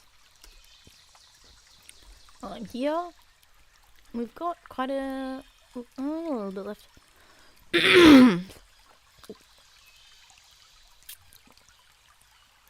Pint and mint. Yeah, says Harry, and throws back the last third of his beer. Long neck, dark prickles of stubble, sharp jawline. Fuck. Yeah, let's head up. The night is finally dimming. 10 o'clock in the Highlands on June 5, so only the start of sunset, really. But it feels warm and endless, like all summer nights. The streets of Hogsmeade are deserted, which means there's no reason for Harry and Draco to walk close together. But they do anyway. Elbows bump and shoulders, and they don't apologize or move apart now. Draco has a drumming, thrilling feeling in his stomach, a sense of possibility that he hasn't properly felt in years, and it's making him self-conscious and giddy and happy all at once. He's probably being a fool. He's probably got it all wrong. Draco, says Harry, once they're out of the village and on the lonely darkening path to the castle. Yes, says Draco, not looking over, feeling his elbow collide with Harry's again. Stop for a second, says Harry, halting and stepping into Draco's path. Yes, says Draco, just a general yes to everything in this moment. The waning blue summer lights, the shush of the leaves as the wind blows lightly past, the faintly dizzy, tipsy feeling in Draco's head, and the sight of Harry Potter in front of him. Harry Potter, with his messy greying hair, and his smudged glasses, and his late-night prickles of beard stubble, and the faint sheen of chip grease over his handsome, expressive lips.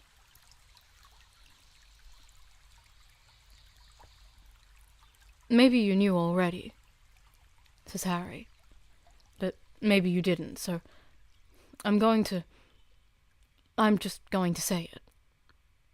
Draco, I'm a bit mad for you. Draco stares. I didn't know, he says. Oh, says Harry, and his green eyes lock onto Draco's own. Well, now you do.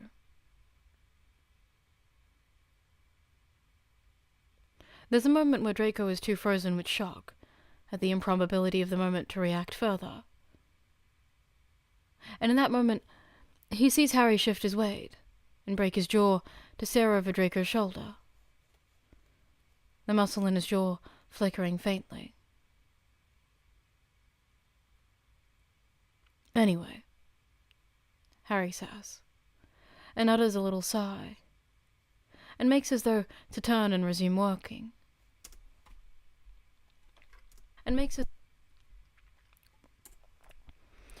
though to turn and resume walking. But Draco panics. A bolt of, no, don't let it go back to the way it was, streaking through him urgently. And he reaches out and gets Harry by the shoulder. Has just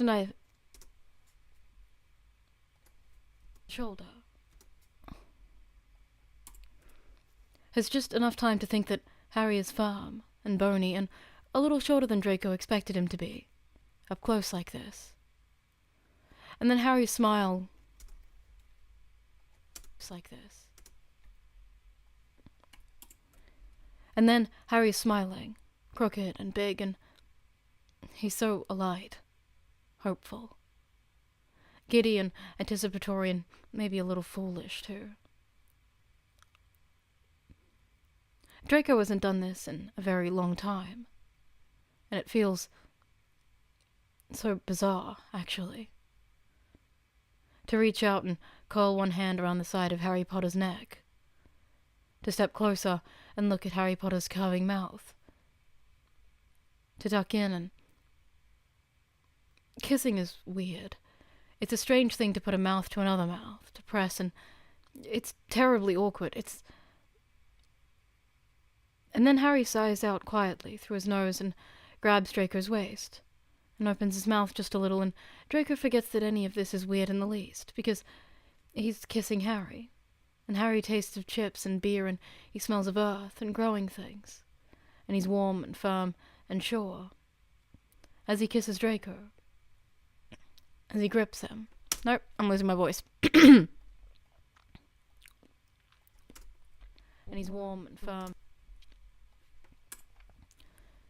And he's warm and firm and sure as he kisses Draco, as he grips him, as he pulls back and smiles foolishly against Draco's mouth.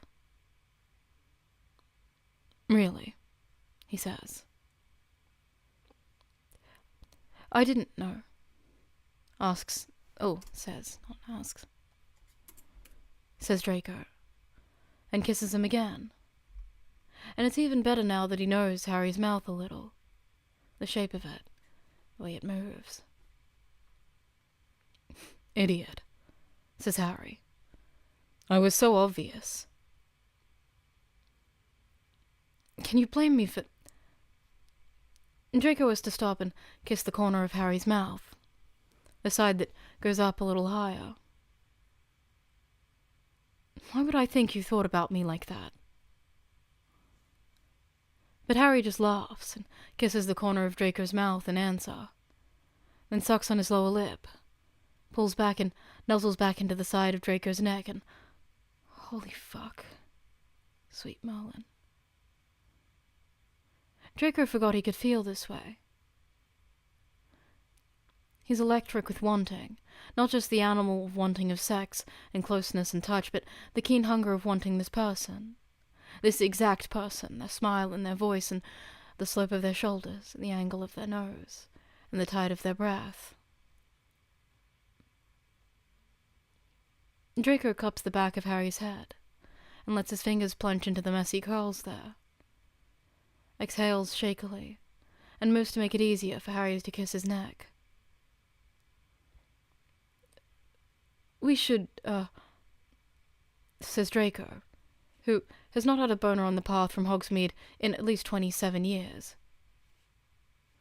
He hasn't had a boner from something as innocent as a little snogging in even longer, if he's honest, but Harry smells incredible. And he's hard, too, where his hips are snugged up into Draco's. Yeah, says Harry muzzily, his glasses fogged and askew, where he pulls back to regard Draco. Probably. He pulls Draco in and grinds his... I keep mispronouncing things all day. I feel like sometimes he pulls Draco, record something, like, perfectly, with, like, 0 retakes, and, like, sometimes the audio track that counts how many, like, times I've restarted recording will be at, like, 300, and I'm like, what the fuck am I doing? He pulls Draco in and grinds his cock lazily against Draco's hip. And Draco has a flash of understanding. A banana in my pocket, he says, exhaling with realization. It was a cock joke. Merlin, says Harry. You're such a weirdo, Draco Malfoy. Fuck off, says Draco. Sorry, reflex. Don't fuck off. Harry very much does not fuck off, and they snog for a while longer on the quiet path, the sun setting, the wind blowing gently.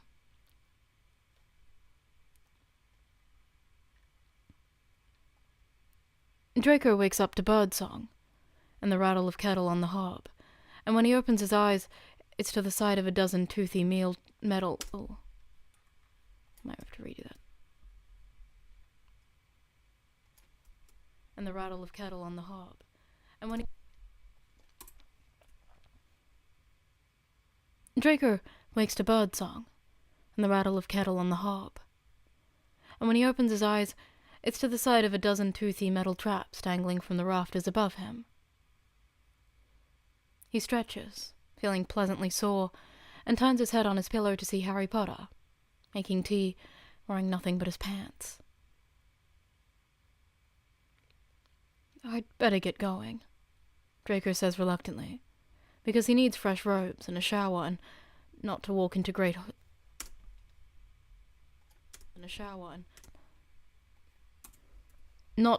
the great hall wearing yesterday's clothes.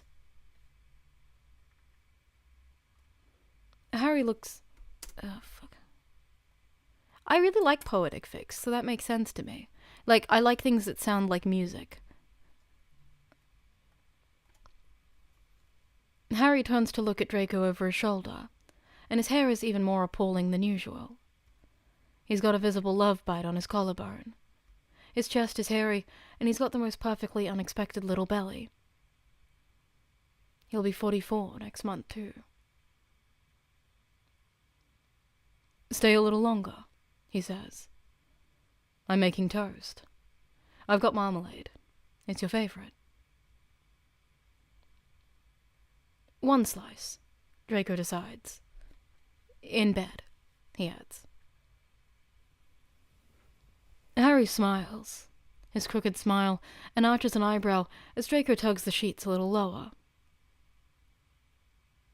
Tilf, he says. You already did, Draco points out, because Harry explained the acronym last night, when they were a little punch-drunk and silly, in the brief fallow period between their first rather clumsy and overeager round and their second lengthy, ambitious, athletic, and extremely competently executed round. Yeah, said Harry. I said what I said. Hey, we did it! And we only threw up once in between. Which makes this very, very successful indeed. Okay, I'm gonna go nap. Because, guys, I don't think I slept enough last night.